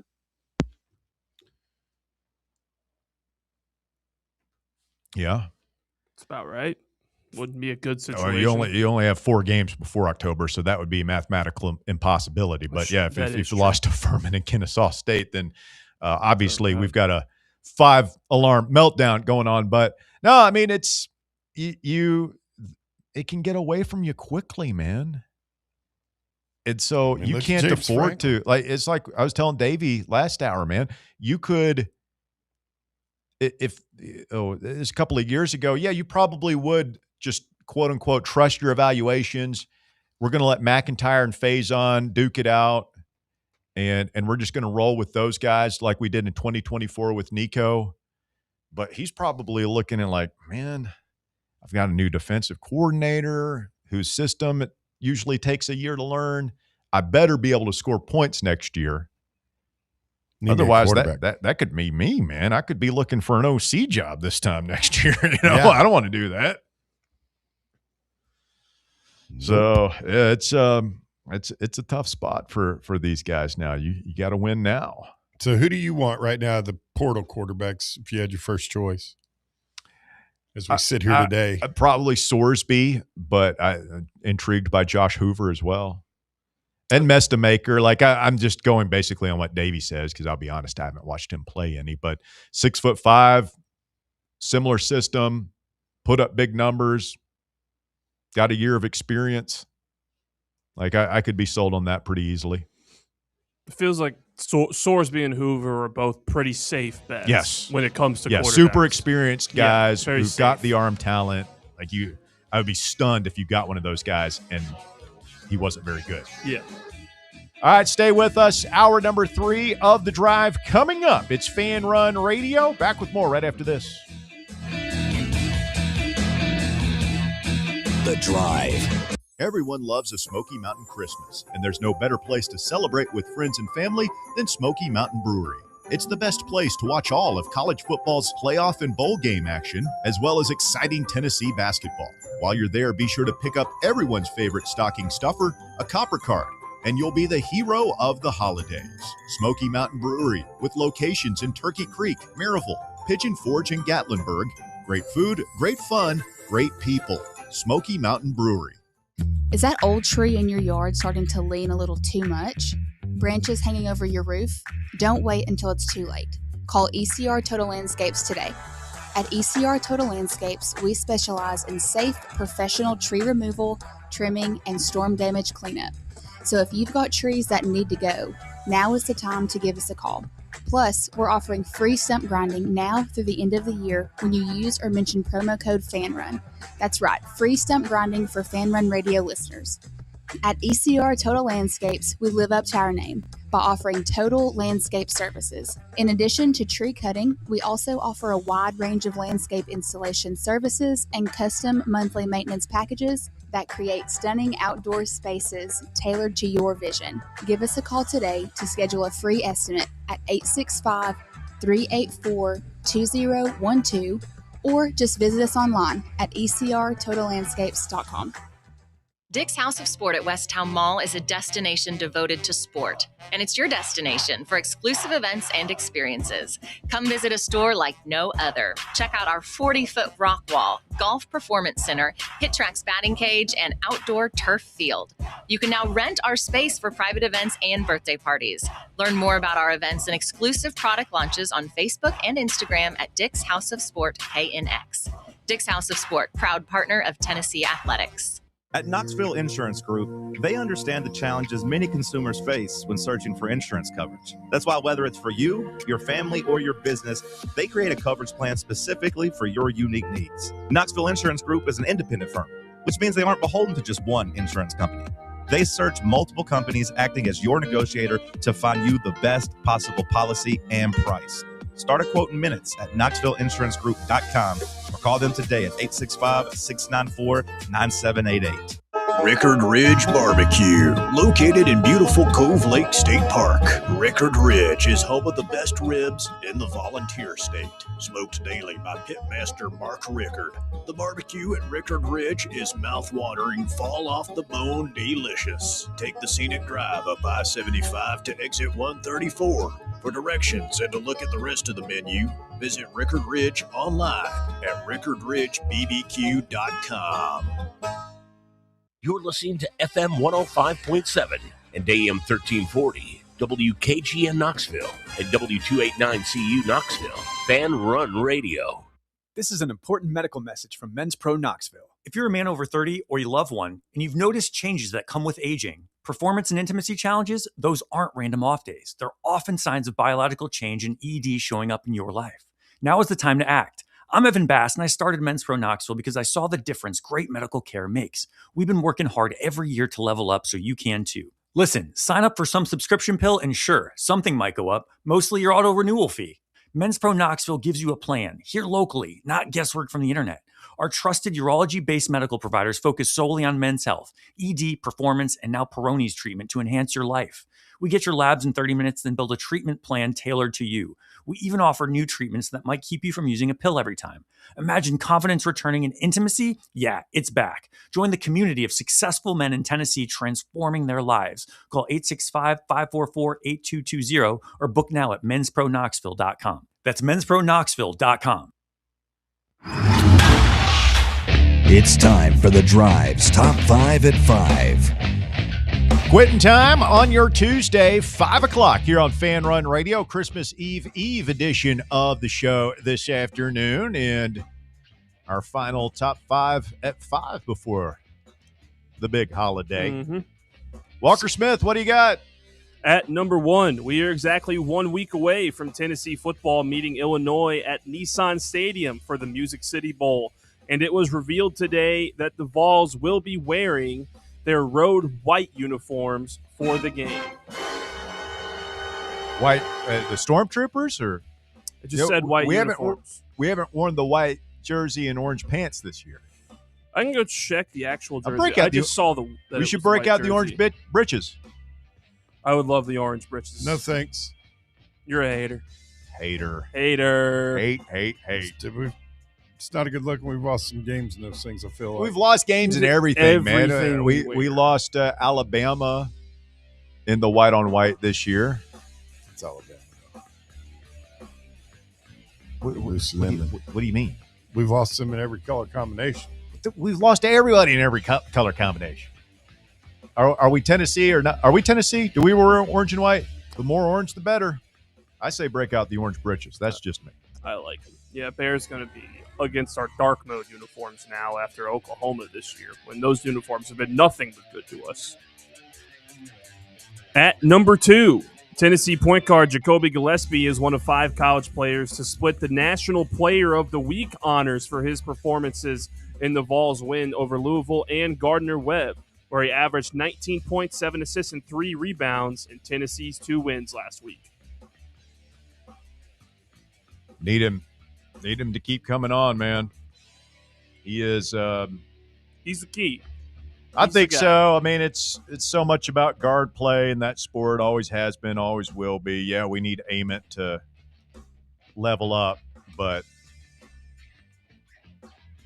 it only works if Jacoby makes it work. Your point guard has got to lead the way. Yeah, he's got to be. And we got a good one. Like he's good, man. But there's another level for him that we got to see here during conference play. Yeah, there's an aggressiveness to him that we saw a glimpse of in the second half of Louisville, and some shooting there as well. That this kid he can be amazing. At number 3, Tennessee golfer Jackson Harrington has received an early Christmas gift from the Board of Governors at Augusta National Golf Club this week, who officially sent Harrington his invitation to compete in the 2026 Masters. Harrington earned his invitation this summer when he finished runner-up at the 2025 U.S. Amateur. I'm sorry, he got an invitation to what? The Masters. Patty Harrington did? Yes. How old is he now? Jackson Harrington. Jackson Harrington? Yes. Is that Padraig's child? I don't know. Offspring? No. Do you know who Patrick Harrington is? I do. I'm aware of Patrick Harrington. I always like the way they would announce, especially the Brit announcers. What is this guy's name? Jackson Harrington, Tennessee golfer. Oh. Playing at the Masters. I'm sorry, I zoned out. I was looking at a goofy meme. It's okay. Just completely. So he's not related to Patrick? I don't know. I do not know. Well, cool, man. Congratulations. Tennessee's got a golfer in the Masters. Jackson Harrington. Pretty awesome. He spells his name different from Patrick. Not related to Joey. Well, all those golfers, like college golfers, are like from Ireland and England and Australia and everything. They're not just dudes from. Yeah, it was Cobb Rory County. that was committed to ETSU, right? Yeah. And we had a guy that was committed here, Blade, that ended up signing with the Live Tour. Like he just went to Live. Yeah. Well, ASU had a guy like that. You know, the guy who peed in the creek at the Masters last year. He was an ASU guy that went to Live after the year as well. But I just wish that we had somebody like all these. Georgia had Bubba Watson. Didn't Justin Thomas go to Kentucky or Bama? Justin Thomas is the big Bama guy. Oh, Patrick, what's his name? He had all that trouble. He started off at Georgia and then left. Patrick Reed. Yeah, the one that he's kind of unlikable. We don't like him. Scheffler's a big Texas guy, I'm pretty sure. Yeah, Florida has a guy that was it Zach Johnson won the Masters a while ago. ASU has Phil Mickelson. David and Duval John go Rahm. to LSU, or not David Duval. I don't know. We don't have a guy. Like we had was it Peter Gallagher for a while, but he was not. He hung around on tour, but he was not great. We had a Knoxville guy. What was that fella's name? Oh yeah, Scott Stallings. Yes, from Oak Ridge was on the tour, won a couple of events. Yeah, Tennessee. We need a Vol. We need a Vol on the PGA. I want to Tour. see like a Tennessee Smoky club head cover out there when I'm watching the Masters. Yeah, he pulls that thing off to rip one. This could be the guy, Jackson Harrington. All right, playing in the Masters. Could be. At number 4, after adjusting injury report problems, the NBA is now considering multiple changes to stop teams from tanking in the future. Multiple ideas were introduced by the league and its owners to reduce tanking, and some of the ideas included limiting pick protections to either top 4 or 14 and higher, no longer allowing teams to draft in the top 4 2 years in a row, and also locking lottery positions after March 1st. Yeah, I don't know what you do there. It's a problem. Tanking's a problem. I mean, the lottery is so cool, and I feel like tanking didn't really become a thing until 10, 15 years ago, right? I mean, nobody ever tanked in the 80s and 90s. No. There wasn't that much tanking going on back then. It's just so apparent now when teams are tanking. I don't think anybody tanked back then. I don't think so. I wouldn't know. I don't know. Sure, somebody saw the benefit in losing, but you have teams now actively trying to lose.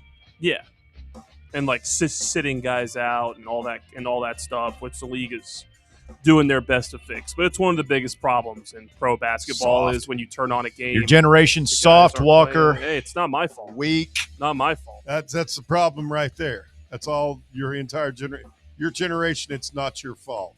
Take some responsibility. Bear wants you to take accountability. Exactly. Bear thinks that people should take responsibility for their shortcomings. As do I. Not just pawn them off on others. Yeah, we would. Unlike Russ. Mm-hmm.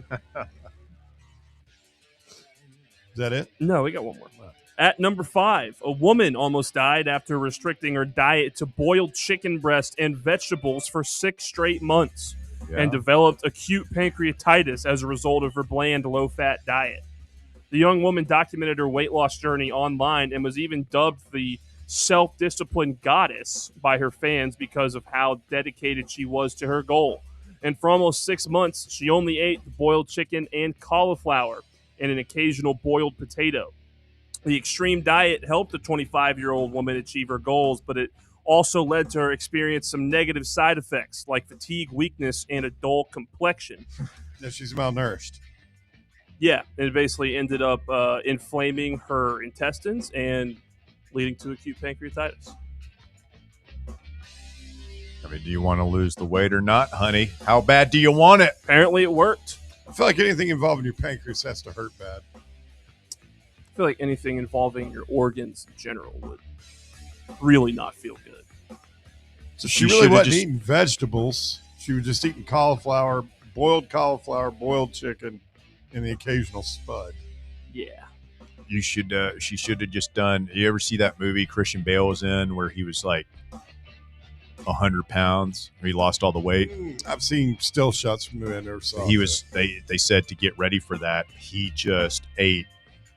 It was like an apple.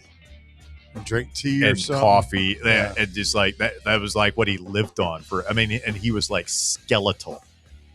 That's not safe. No, Christian It's Bale's an really insane not person. safe when you gain all that weight back fast to play. I don't know, Batman. Yeah, well, De Niro did the opposite, right? In Raging Bull, he put on all the weight. Yeah. That's That's not much easy. healthier. It's I easier. could do that. I couldn't do the first one.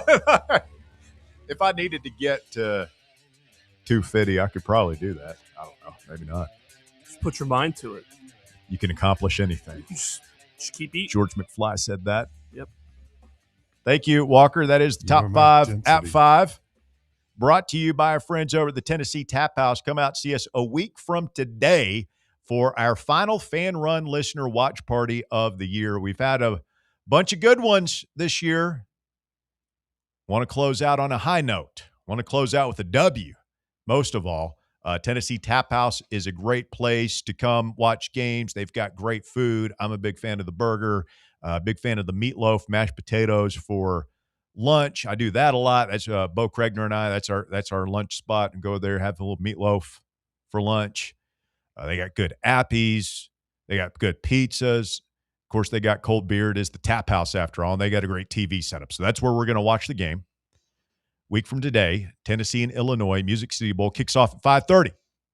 And we're going to do, we're broadcasting there live all day. I believe Tony B's going to be there, 11 to 1, the playbook 1 to 3. Then we'll do 3 to 5:30 because we're going to take you right up to kickoff live at the Tap House. And then we'll sit and watch the game. And then we'll come over here and do voluntary reaction. Do a little VR. Yeah, big day Tuesday, man. Looking forward to it. So come out, see us, Tennessee Tap House. It's on Parkside Drive, just off Cedar Bluff. And we'll be there all day. So come by, say hello. Even if you can't watch the game, swing by, have some lunch. The meatloaf. The meatloaf. Third and final hour of the drive. If you want to hop on, take a shot now. 865-966-3435. Your phone number to get on board, 966-3435. Nico Iamaleava surprised us all last night. He did something he'd never done before. Was it really a surprise? Yes, it was a shock. You didn't think he was going to stay? No. Who the hell is going to pay him the money that he's making there? Ain't nobody paying him like. How much do you think he's making there? I can't remember. It was like 1.5, wasn't it? No. Yeah. He wasn't making that much. I mean, that's less than he was making here. Yeah, that's do y'all not remember? Yeah, well, I'm saying 1.5 is a bargain for a starting quarterback at this level, but with the kind of experience he has. Did he look that much better this year than he did the year before when he was with us? That's not the point, man. Like it's like the NFL, the NBA. It's all on potential. Would you take him back for $500,000? I wouldn't take him back, but even schools like you don't think Tulane would scrounge up $1 or $2 million to throw at Nico? Yeah, I mean everybody was very surprised to see Nico announce yesterday that he's staying at UCLA, coming back for another year, going to play under Bob Chesney, new coach. I did see the schedule lightens up there a little bit for them next year. I just didn't know if like if he put his name in the portal, he's probably not getting signed till all these other guys do. Maybe the last girl getting asked to dance. No. Come on, man. Like, how many quarterbacks are going to be in the portal this year? I mean, he might not be in that top 5 list with the guys that we've been talking about, but he'll be up there. Yeah, I mean, he was the starting quarterback on a team that went to the college football playoff last year. And, he's 6'6" with a cannon and he can run really fast. Yeah. I mean, there's a market for that. Yeah. There are going to be more quarterbacks in the portal, or there's going to be less quarterbacks in the portal than teams that need quarterback out of the portal. And that's going to drive his cost up. And he's going to get, he would get a decent amount of money if he went in, but no way. Not. He's not getting a raise. Yeah, their teams are desperate, man. They'll do anything for a decent quarterback. Well, I'll just politely disagree. Think about he announced that he's staying. You think he stayed for whatever he was making last year? Who knows with him? Who knows? Who knows with him? Have you been following him, his story, his family for the past 3 years? If anyone should know, we know with him. He's going to the highest bidder. He ain't That's sticking what around. I'm saying. Nobody else is going to pay him more than they're paying him. I don't think he got a raise. You don't think he got a raise? I mean, we might not know, but I don't think he's staying there for free or whatever he was making. I don't know. Maybe I'm completely wrong, but I think you have a warped view of his value based on your emotions about the way he left here. No, which is fair. I think I've got what I'm basing his value on is what he did on the field. And you talk about being a playoff quarterback. We went to the playoffs because we had one of the best defenses in college football. But again, I think incredible running game. We did have a good defense. We did have a good running game, but you're glossing over a lot of good things that Nico did on that team, big plays that he made, toughness that he showed. That game where he threw for more than 300 yards. That game where he dropped dimes against Alabama, that game where he was our only offense in a playoff game against Ohio State, who went on to win the national championship, who broke his helmet twice. When he came back to play against Georgia less than a week after having a concussion, the team that he played on this past year that had absolutely no talent around him, and he was able to have a career day against Penn State, ran for a lot of yards. Yeah, man. I mean, look, I get that he hurt us and he left us in a lurch, but let's not pretend like the guy didn't have options. I don't think he's that good. I don't think he's a $5 million quarterback. We're not saying $5 million. Yeah, nobody's saying that. But I mean, UCLA obviously paying him a pretty penny to stay there. Let's get Jamie in here next. Jamie, you're on the drive. It's Fan Run Radio. Good afternoon, sir. What's up, guys? Yo.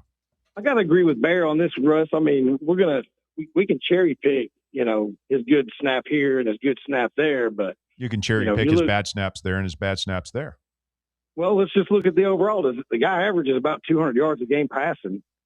He averages about as many interceptions thrown as TD. So is that good? Is that 5-star?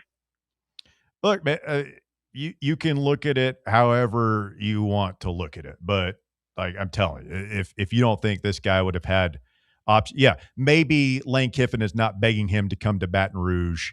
Maybe the guy at Indiana not begging him to come up there. But the quarterback, the top of the market is $5 million. So the guy's going to pay $5 million for Levitt, who's not going to go for spring practice for a reason, because quarterbacks are a precious commodity, and there are very few of them. Mm-hmm. So, I think Nico is probably making bank out there in Westwood. How about this? If you were to reclassify him 1 to 5 stars, what would you give him? I mean, 3 or 4. Or 4? For what? That guy's a 3-star. I've already made the case. Like he was a quarterback on a team that went to the college football playoff. If you disagree, I mean, that's your prerogative, but clearly somebody's paying him money. Yeah, Trent Dilfer won a Super Bowl too. That's all right, Russ. I mean, we can disagree. It wouldn't be the first time you've been wrong about something. But, anyway, you probably already hit this, man. Are y'all doing anything tomorrow? Y'all have got a show on Christmas Eve? No. Okay, well, Merry Christmas to you guys, man. Thanks for thanks for all you guys do and keeping guys like me something to look forward to every day and a place to air out our stuff and soft place to land when we lose and a fun place to be when we win. So Merry Christmas and appreciate y'all. Yeah, man. It's been a good year, and hopefully we're going to run it back again here next year and make it even better. Yeah, looking forward to it. I'm going to try to make it out to I made it to a watch. Well, I made it to a remote, but I'm going to try to make it to a watch party. I love the drive and the Fox Run caller base and fan base.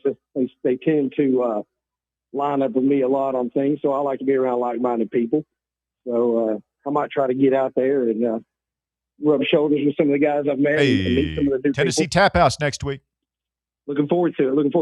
I wanted to disagree a little bit. Y'all were talking with Mark earlier, bringing up some of the suggesting that maybe we should have gone the interim coach route. And I think before the portal and NIL era, I think that just cripples your program because you're a year behind in recruiting back then.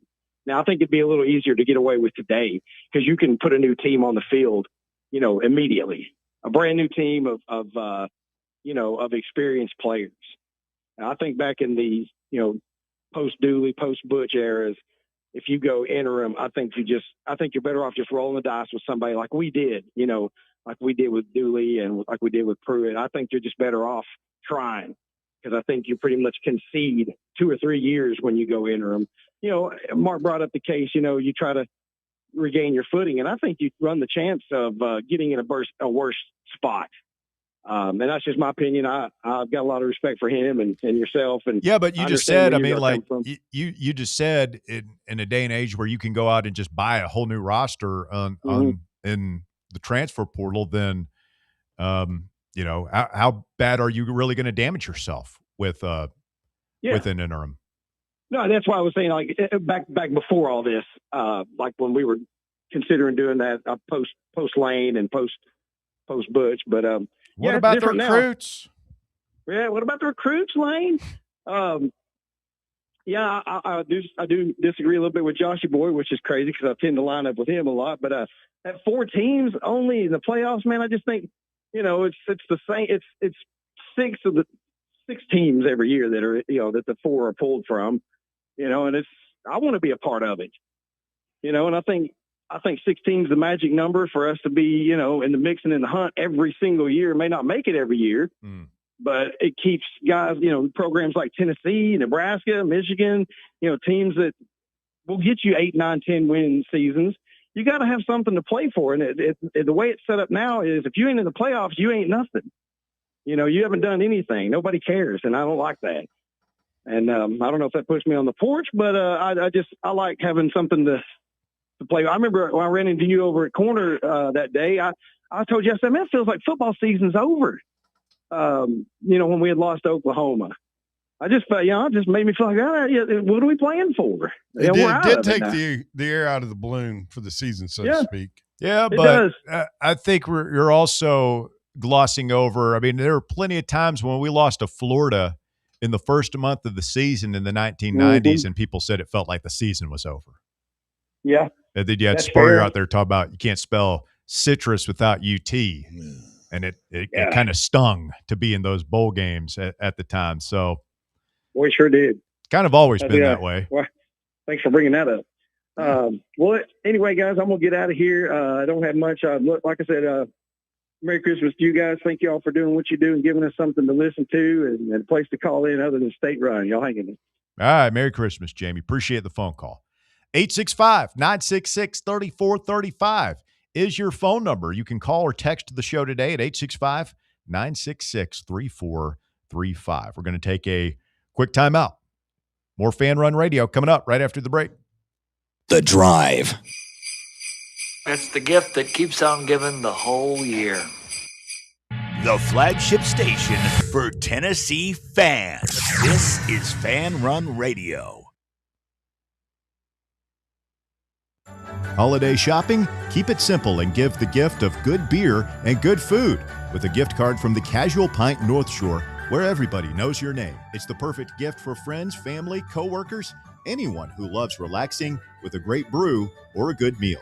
Gift cards can be used for food, beer, or to-go brews from the cooler, so stop by the Casual Pint North Shore at 2045 Thunderhead Road and tell them Fan Run Radio sent you. Online at northshore.thecasualpint.com. Great beer, great food, great gifts from the Casual Pint North Shore.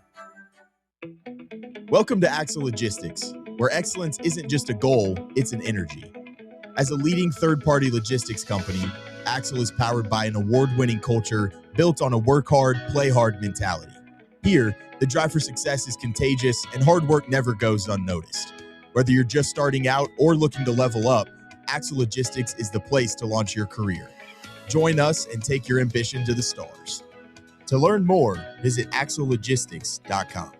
Are you a federal employee facing workplace challenges like suspension or removal? Are you concerned about your security clearance with any federal agency? You know the Griffin Law Firm is your trusted ally in military legal matters. But did you know they also specialize in civilian federal employment law? If you're a federal employee facing workplace challenges like suspension or removal, if you're concerned about your security clearance with any federal agency, the DOE, FBI, FCC, or DOD, you might not know it, but you do have legal recourse. The Griffin Law Firm specializes in federal employment law, military law, and security defense law. VFL Marshall Griffin and his experienced team are ready to make your problem their problem, no matter which federal agency you work for. Don't face federal employment issues alone. Remember, remain silent, request counsel, call Griffin Law, 888-707-4282, online at griffinlawdefense.com. Fall fans, reimagine your home at Broadway Carpets and Flooring for any remodeling or building needs. With a variety of carpets, rugs, hardwood, vinyl, and stone, Broadway has all the flooring and installation options you're looking for, including pet-resistant products like Pet Perfect Carpet from Shaw Floors. Visit their showroom in downtown Knoxville or the location in West Knoxville located on Kingston Pike near Pellissippi Parkway today. Your smile says it all, so make sure it's saying the right thing. At Knoxville Smiles, we believe healthy teeth mean happy lives. Whether it's a routine cleaning, whitening for that big event, or fixing a nagging toothache, our gentle team is here for you. With flexible hours, family-friendly care, and the latest technology, Knoxville Smiles makes every visit stress-free. Don't wait another day to love your smile. Call Knoxville Smiles today at 865-539-1776 or book online at knoxvillesmiles.com. Smile brighter with Knoxville Smiles. Hello, this is Jimmy Matlock, wishing you and your family a very Merry Christmas from all of us here at Matlock Tire Service.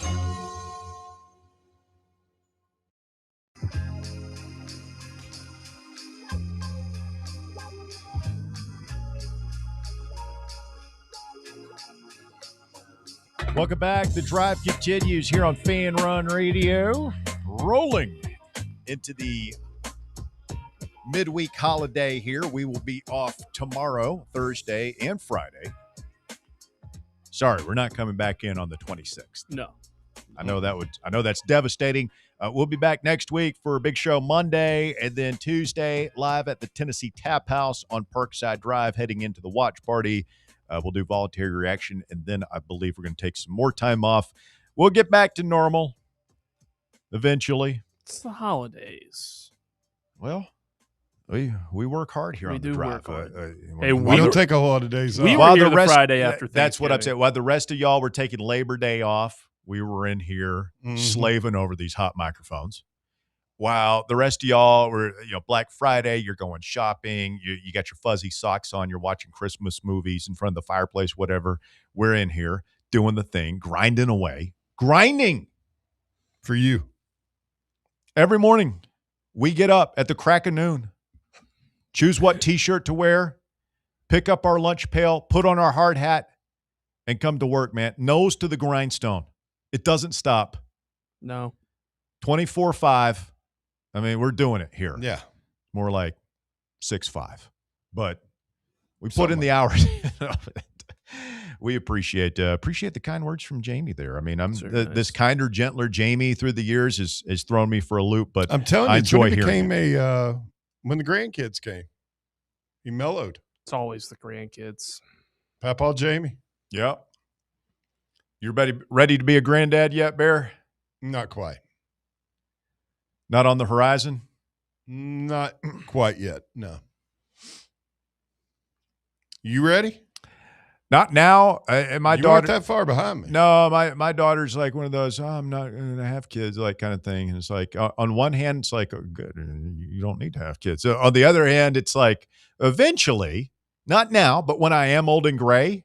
You're going to be granddaddy? Yeah. Are you going to be granddaddy or? I don't you know. Thought about it yet? No.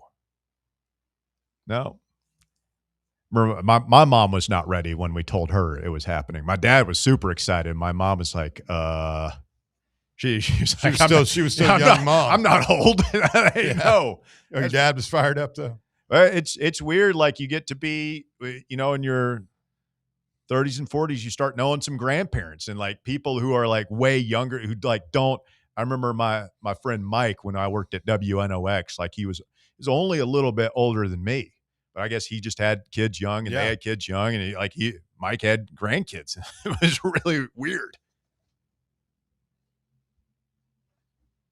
I imagine it would be. Yeah. I can only imagine. Being a grandparent seems pretty cool. Seems pretty fun. Yeah. I mean, if they act up, you just send them home. Yeah. Yeah. Your grandparents ever discipline you? Shit, me? And my brothers? No, mine never like really got too upset, but I could tell when they were disappointed in me and that hurt. You're like, oh man. Nah, man. They love me. And I was the first grandbaby, like on both sides. And so like there's a certain, it's certain weight. Well, it's just, it's a lot to live up to, A lot of pressure. they think you're perfect and you're not perfect, but you got to live up to that for them when they find out that you are indeed quite fallible. That's why it's nice being the middle child. At my house, Anna Mae Allen, she wielded a pancake turner like she's damn Darth Vader. Anna Mae Allen? Anna Mae, yeah. Oh, Anna Mae. I thought you were saying like anime, like that's Japanese what I heard. anime. No, that was her name. Anna, my granny, Anna my gram. Mae. Yeah, she was, yeah. That's got to be confusing. And she always, our older brother was like her favorite. Boy, y'all must have been really messed up to have Granny beating on you. Well, I mean, she lived with us. Oh, yeah. You were one of those families. Yeah, my mom's mom and then my dad's dad, and they were about as polar opposite as you could get.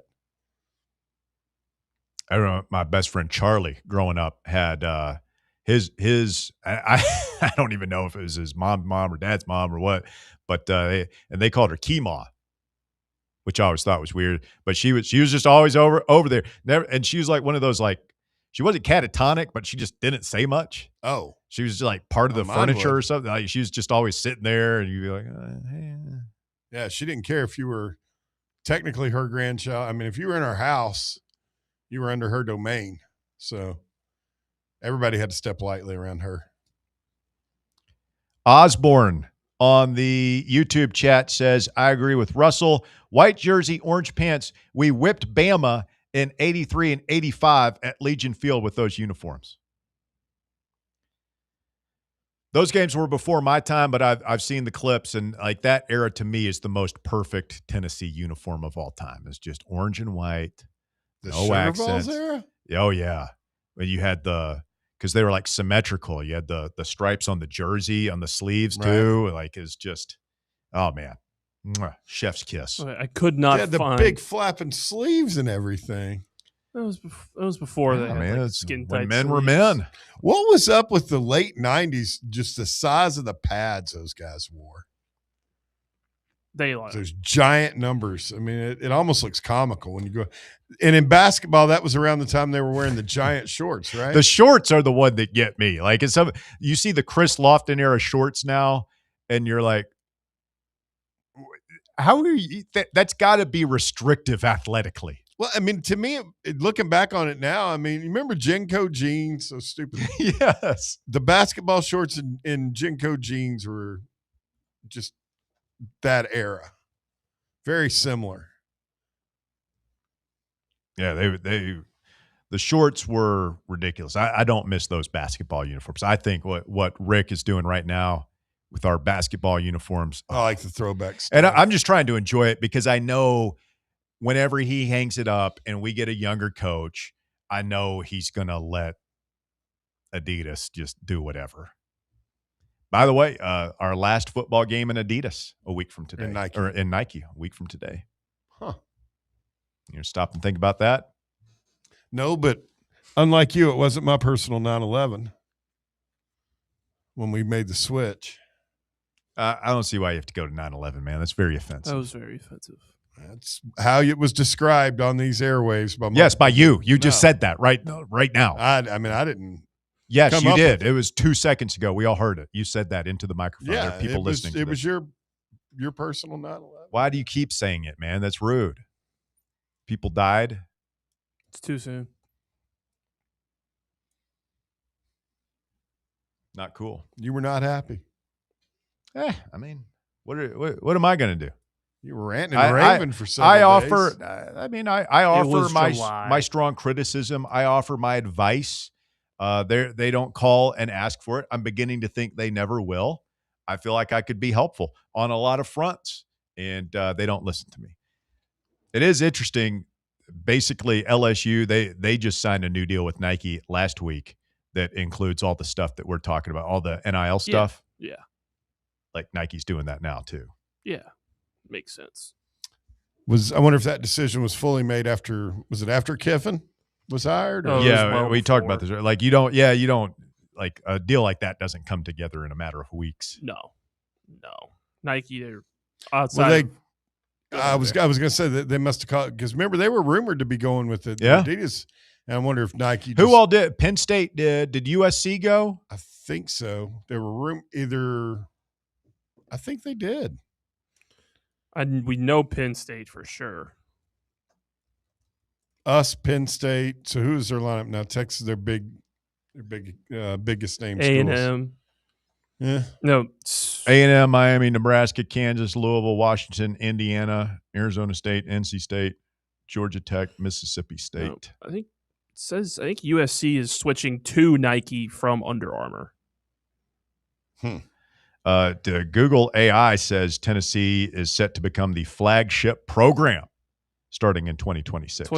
That's what it was described as being their big college football. But client. Surely Adidas wants to expand and get if Alabama wanted to come to Adidas, they would figure out a way to make that happen, right? USC, Penn State, these are big brands as well. Yeah, that's why we had to jump on it when we did before they make a decision. To move on. But if they do, I wonder if we've got it. Yeah, we would be one of two flagship. Can you have multiple flagships? Or were they smart enough to foresee that and add a clause in the contract stating that you bring somebody in on a bigger one, you're going to match? I personally think we should do like Boston College and go with New Balance. They're the only New Balance school, right? Wearing some right now. I got to replace these, man. I've had these They're shoes for like 2 or 3 years. They are so comfortable. And I actually thought, when I was making my shoe selection today, is this a part of your guys' life? Do you guys think about putting shoes? I do. I was like, I want to wear a classier shoe, but then I realized I've got to go do some Christmas shopping as soon as we get done here. Fine line between classy and comfort. And comfort trumps. I might be doing a lot of walking. I don't want to be like, oh yeah, you have to think it out. I didn't today, and I've got to go do some Christmas shopping, and I'm probably gonna have to go by the house and change shoes. Just so you can go shopping? Yeah, I've tried. It's these Nikes I've tried breaking them in, worn them every day, and they hurt my feet. Get some inserts? No, it's just the only pair of Nikes I've ever had that hurt my feet. You got to get some inserts. But you have a high arch? No. Maybe just need a flat-footed insert then. It'll help you out. No, I don't have flat feet. It's a happy medium then. Just trying to offer solutions. He's trying to help. I'm going to get, like Russ said, I'm going to buy some more comfortable shoes. Saying instead of spending $150 on shoes, you could just spend $50 on some inserts and fix the same problem. I kind of want a new pair of shoes. All right, well, if you want a new pair of shoes, that's all you had to say. Jeff in the text box says Penn State will become Adidas priority now. No, I don't think so. I mean, take off, this is going to be very difficult for us to do here in Knoxville, but take off your orange colored glasses, take a step back, and who historically has been the better college football program, Tennessee or Penn State? In the 21st century, it's been Penn State.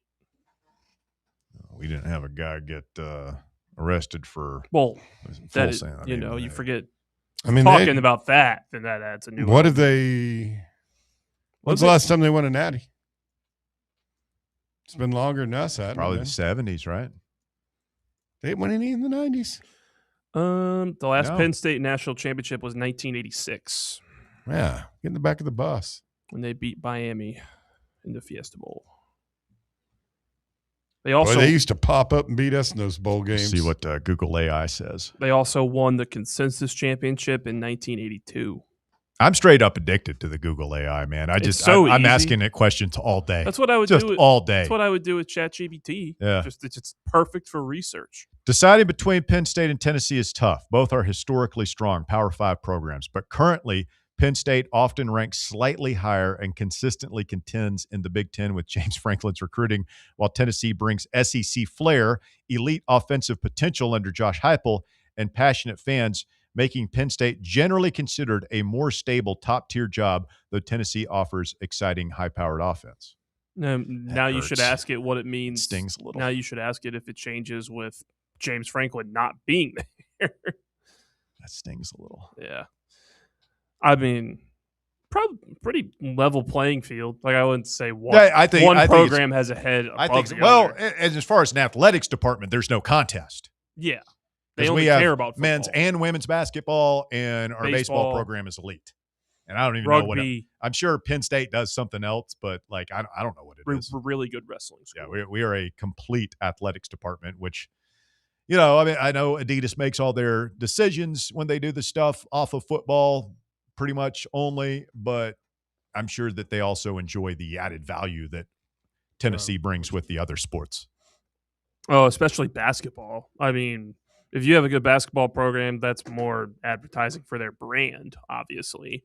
So they'd want you to be good at basketball too, just the amount of screen time that Tennessee basketball gets compared to Penn State, who is hidden away on Peacock most of the time. I hope Rick sticks around.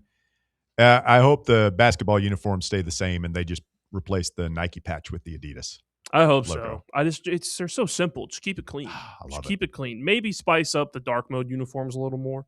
Some orange trim. Everything else is fine. DR Vol is next. What's up, DR? What's going on, guys? So it's that time of year. Everybody's nice and giving gifts. This is Bear's personal hell. What's that? Oh, Christmas time? It's Yeah. all right. It's growing on me. Maybe it's an age thing, but Bear, I'm kind of getting with you. People are being overly nice, and it does make me a little uncomfortable.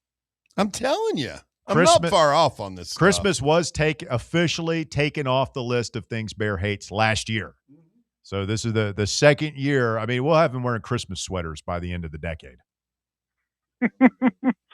Oh, man. So, guys, the GOAT Christmas movie's got to be Christmas Vacation. Is that right?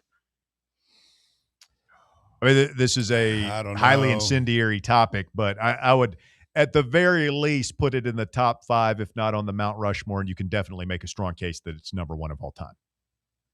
Yeah, it's got to be Mount Rushmore. And, it is Festivus, and y'all kind of, destroyed my good name on this show over the years over I think certain you've done topics. you've done that all on your own, DR. Well, I'm not talking about voluntary reaction. I'm talking about the drive. But, I did something good this year, y'all. There was a family in need in our area. We raised a bunch of money for them, got them food and presents and all that. And one of the members of the family was a midget, and I didn't object. I raised the money, and I didn't deliver the gifts, but I made sure they got the gifts. Well, I think that That's they're beautiful. Yeah, I mean, first of all, it's good that you're able to do that. It was also good that you were able to use the proper pronouns when referring to the little people, referring to them as they instead of it. I mean, Evil or these whatever are other these are pejoratives babies. you have. They're small steps. They're baby steps, but they count, DR, and I'm proud of you. I appreciate it. Well, I think this time of year they're referred to as elves. But yeah, like when I found that out, I told my son he can't say that. No, you can say it. But my son, he went with me, and I let him go with his friends and their parents to deliver everything. But I found that out, and I said, I can't go. You know, this is where my your journey son ends. go do something like a good Christian thing to do. You were going to keep him from it because there was a little person there. Well, I don't know. I think it's more Christian that I use my own money and let him get the glory for it. I didn't need the glory. It's true. You know, when Also didn't need Jesus them knowing said, what I suffer the drove. little children come unto me. I mean, he's the little children. Like, how are they different from the little people? We're all God's children. That's a fair point.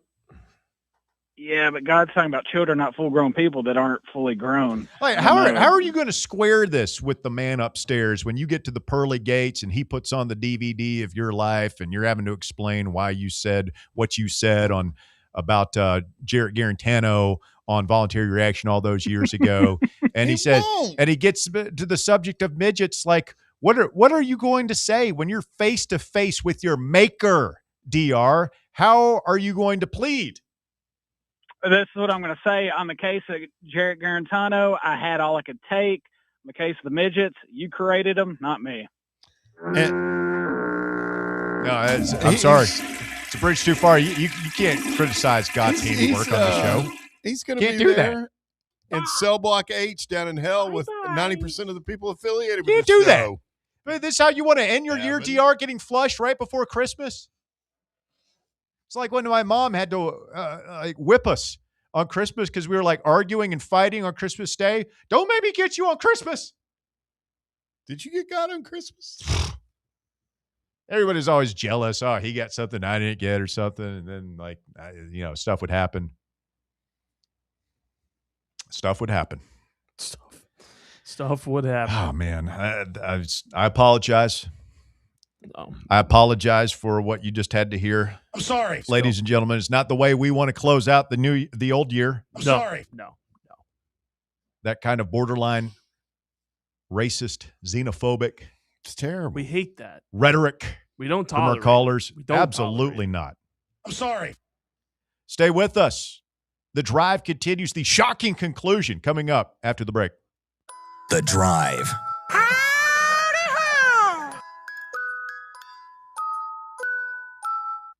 Can't get enough Fan Run Radio? Download the free Fan Run app and take the best Tennessee sports conversations with you wherever you go. What if I told you you could pay off your home in an average of 7 years without making more money or spending a dime less, simply by changing how your mortgage is structured? Sounds impossible? Let me show you how it works. I'm Chris Burleson with University Lending Group, helping families across the U.S. save thousands in interest and own their home years sooner. Don't believe me? Give me a call at 865-388-7634 or visit smartloantn.com to learn more. NMLS number 332941. Got a flat tire? Strange noise under the hood? Don't stress. Roll into Matlock Tire and Auto Service. From oil changes and brake repairs to brand new tires, Matlock's certified techs do it all. Fast, friendly, and fair priced, Matlock is the home of the price match guarantee. Bring in any competitor's ad and Matlock will match the exact same tire for the exact same price. Matlock Tire and Auto Service. 5 locations in East Tennessee. Visit matlocktireservice.com to find the location nearest you and schedule your appointment. Bankruptcy, divorce, personal injury. These are just some of the curveballs life can throw at you. Fortunately, East Tennessee has someone to help you work through these problems and recover. The law offices of Jerry R. Givens. If you're in need of legal advice, call today to set up a free, no-obligation consultation. 865-801-9250. As always, the phone call is free, the advice is free, so what do you have to lose? Call 865-801-9250 or go online to jrglawtn.com. That's jrglawtn.com. The law offices of Jerry R. Givens. Legal expertise you can rely on. Are you tired of spending hours on laundry and ironing? Let Crown Cleaners handle your dry cleaning so you can handle your business. Our expert team can take care of your clothes, removing stains and wrinkles like they were never there. Whether it's your best suit or everyday attire, We handle it all at Crown Cleaners. Say goodbye to laundry stress and hello to extra free time. Crown Cleaners, Big Orange Country's imperial dry cleaning service since the 1960s. Online at crowncleaners.com. Grandma got run over by a reindeer walking home from our house Christmas Eve. Wrapping up on the drive this afternoon. GBO Kyle Beach 865 says, yeah, but Tennessee blows Penn State away in viewership. Watched a lot more on the television, putting Adidas's brand out there more. Yeah, I mean, I think there's a good case to be made that Tennessee trumps Penn State in terms of it's close though. And if I were Adidas, I would probably view it as, two very similar brands. Yeah. Two similar brands, cover your bases with similar type of program in the two big conferences. Like, it makes sense. That way they'd have their labels on Big Ten media and SEC media. They're on the come up though now. I mean, Indiana's doing well. Washington was in the college football championship game 2 years ago. So hopefully Tennessee can be a part of that renaissance. Arizona State, Adidas school, Big 12 champion. As long as they keep college football playoff. Money, cash is king right now. Tampa Vol says, when will we see the first renderings of the 2026 Adidas uniforms and other gear? I wonder when that rollout will be. Is it spring or summer? I would imagine it would be in the summer, like after the Nike deal probably ends in June or whenever the school year ends, and it'll probably be right after that. It's the lead up to the season. I hope it's in the summer. It'll give us something to talk about. Nope, it looks good. I don't want to deal with Jamie and all the rest of the. Oh man, if those renderings come out in July or whenever it happens and they look bad, it's going to be a tough scene here. Russ is going to be doing victory laps. Told you so. Yeah, I don't. Isn't it told you so? I don't want. I don't want. Smiling, thinking Listen, about. I want to be wrong on this. Just like I want to be wrong that we're a shooter short of being a really good team. I don't want. I'm just telling you what I think, and I have been wrong before. It doesn't happen very often, despite Jamie's misinformation this afternoon. It's a very rare occasion, but and I want to be wrong. You're in total alignment with Jamie on this issue. Well, I feel like he's a little bit more hardcore than me, but we're splitting atoms here. Texter says, instead of high arches and flat feet, can we talk about football superfan Taylor Swift rehearsing for the surprise set in the middle of watching a game? What? I don't know what that means. I don't think we Is that a complete sentence? I don't think so. What's Tay-Tay doing these days? I don't know. Now that Mrs. Kelsey, her beau is not going to be. Yeah, I guess she's got a wedding to plan. She had a documentary come out or something. I don't know. Did she make like $1 billion last year on that tour? Yes, she did. Probably more than that. I don't know. I don't think she made. Did she do it for you? No. Sure. Me neither. Number one, she's like, how old is she now? She's young. That's what. I don't know. I thought she was older. Wait, she's like late 30s. No. Taylor Swift? There's no way. I'll look it up. 30. I'm going to guess 30. I'm going to say 31. You at 31 is too old? What's that rule? We came up with somebody told us the formula here. Oh, man. She's 36, guys. Really? Yeah. Oh.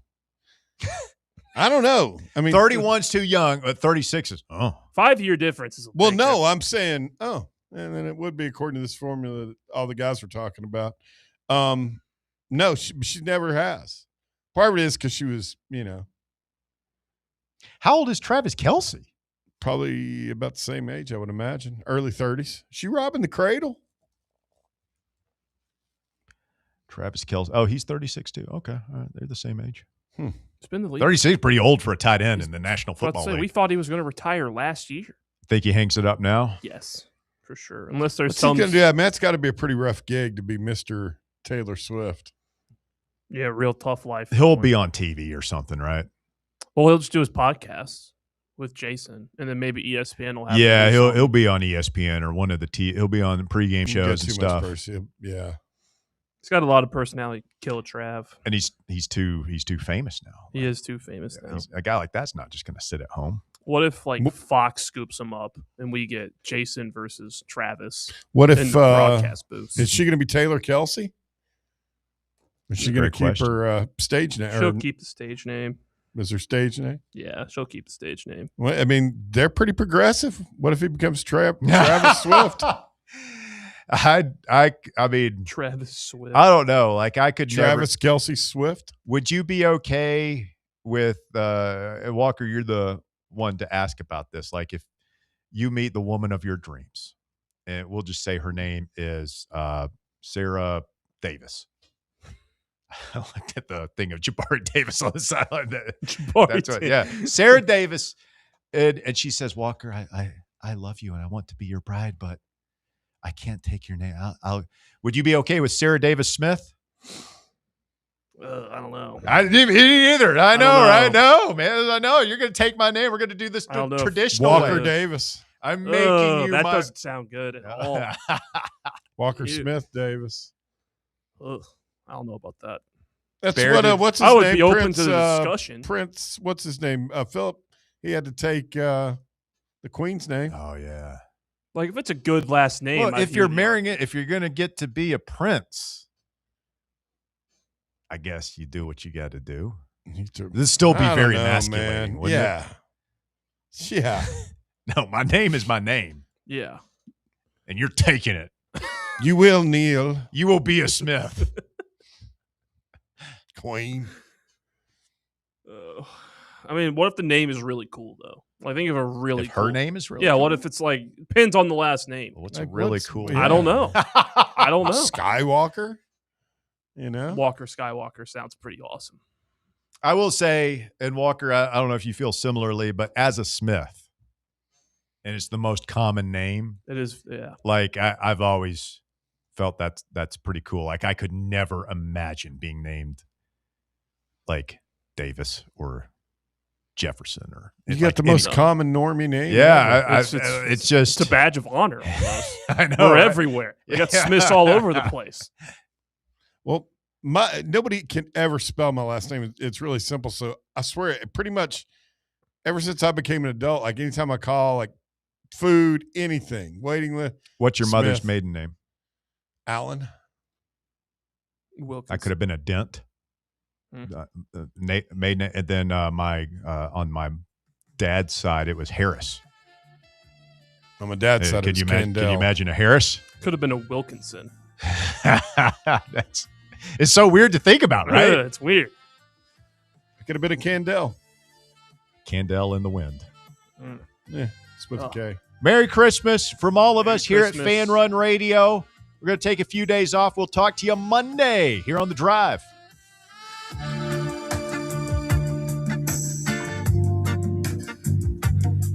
The Drive. Everyone loves a Smoky Mountain Christmas, and there's no better place to celebrate with friends and family than Smoky Mountain Brewery. It's the best place to watch all of college football's playoff and bowl game action, as well as exciting Tennessee basketball. While you're there, be sure to pick up everyone's favorite stocking stuffer, a Copper Card, and you'll be the hero of the holidays. Smoky Mountain Brewery, with locations in Turkey Creek, Maryville, Pigeon Forge, and Gatlinburg. Great food, great fun, great people. Smoky Mountain Brewery. Timeless traditions start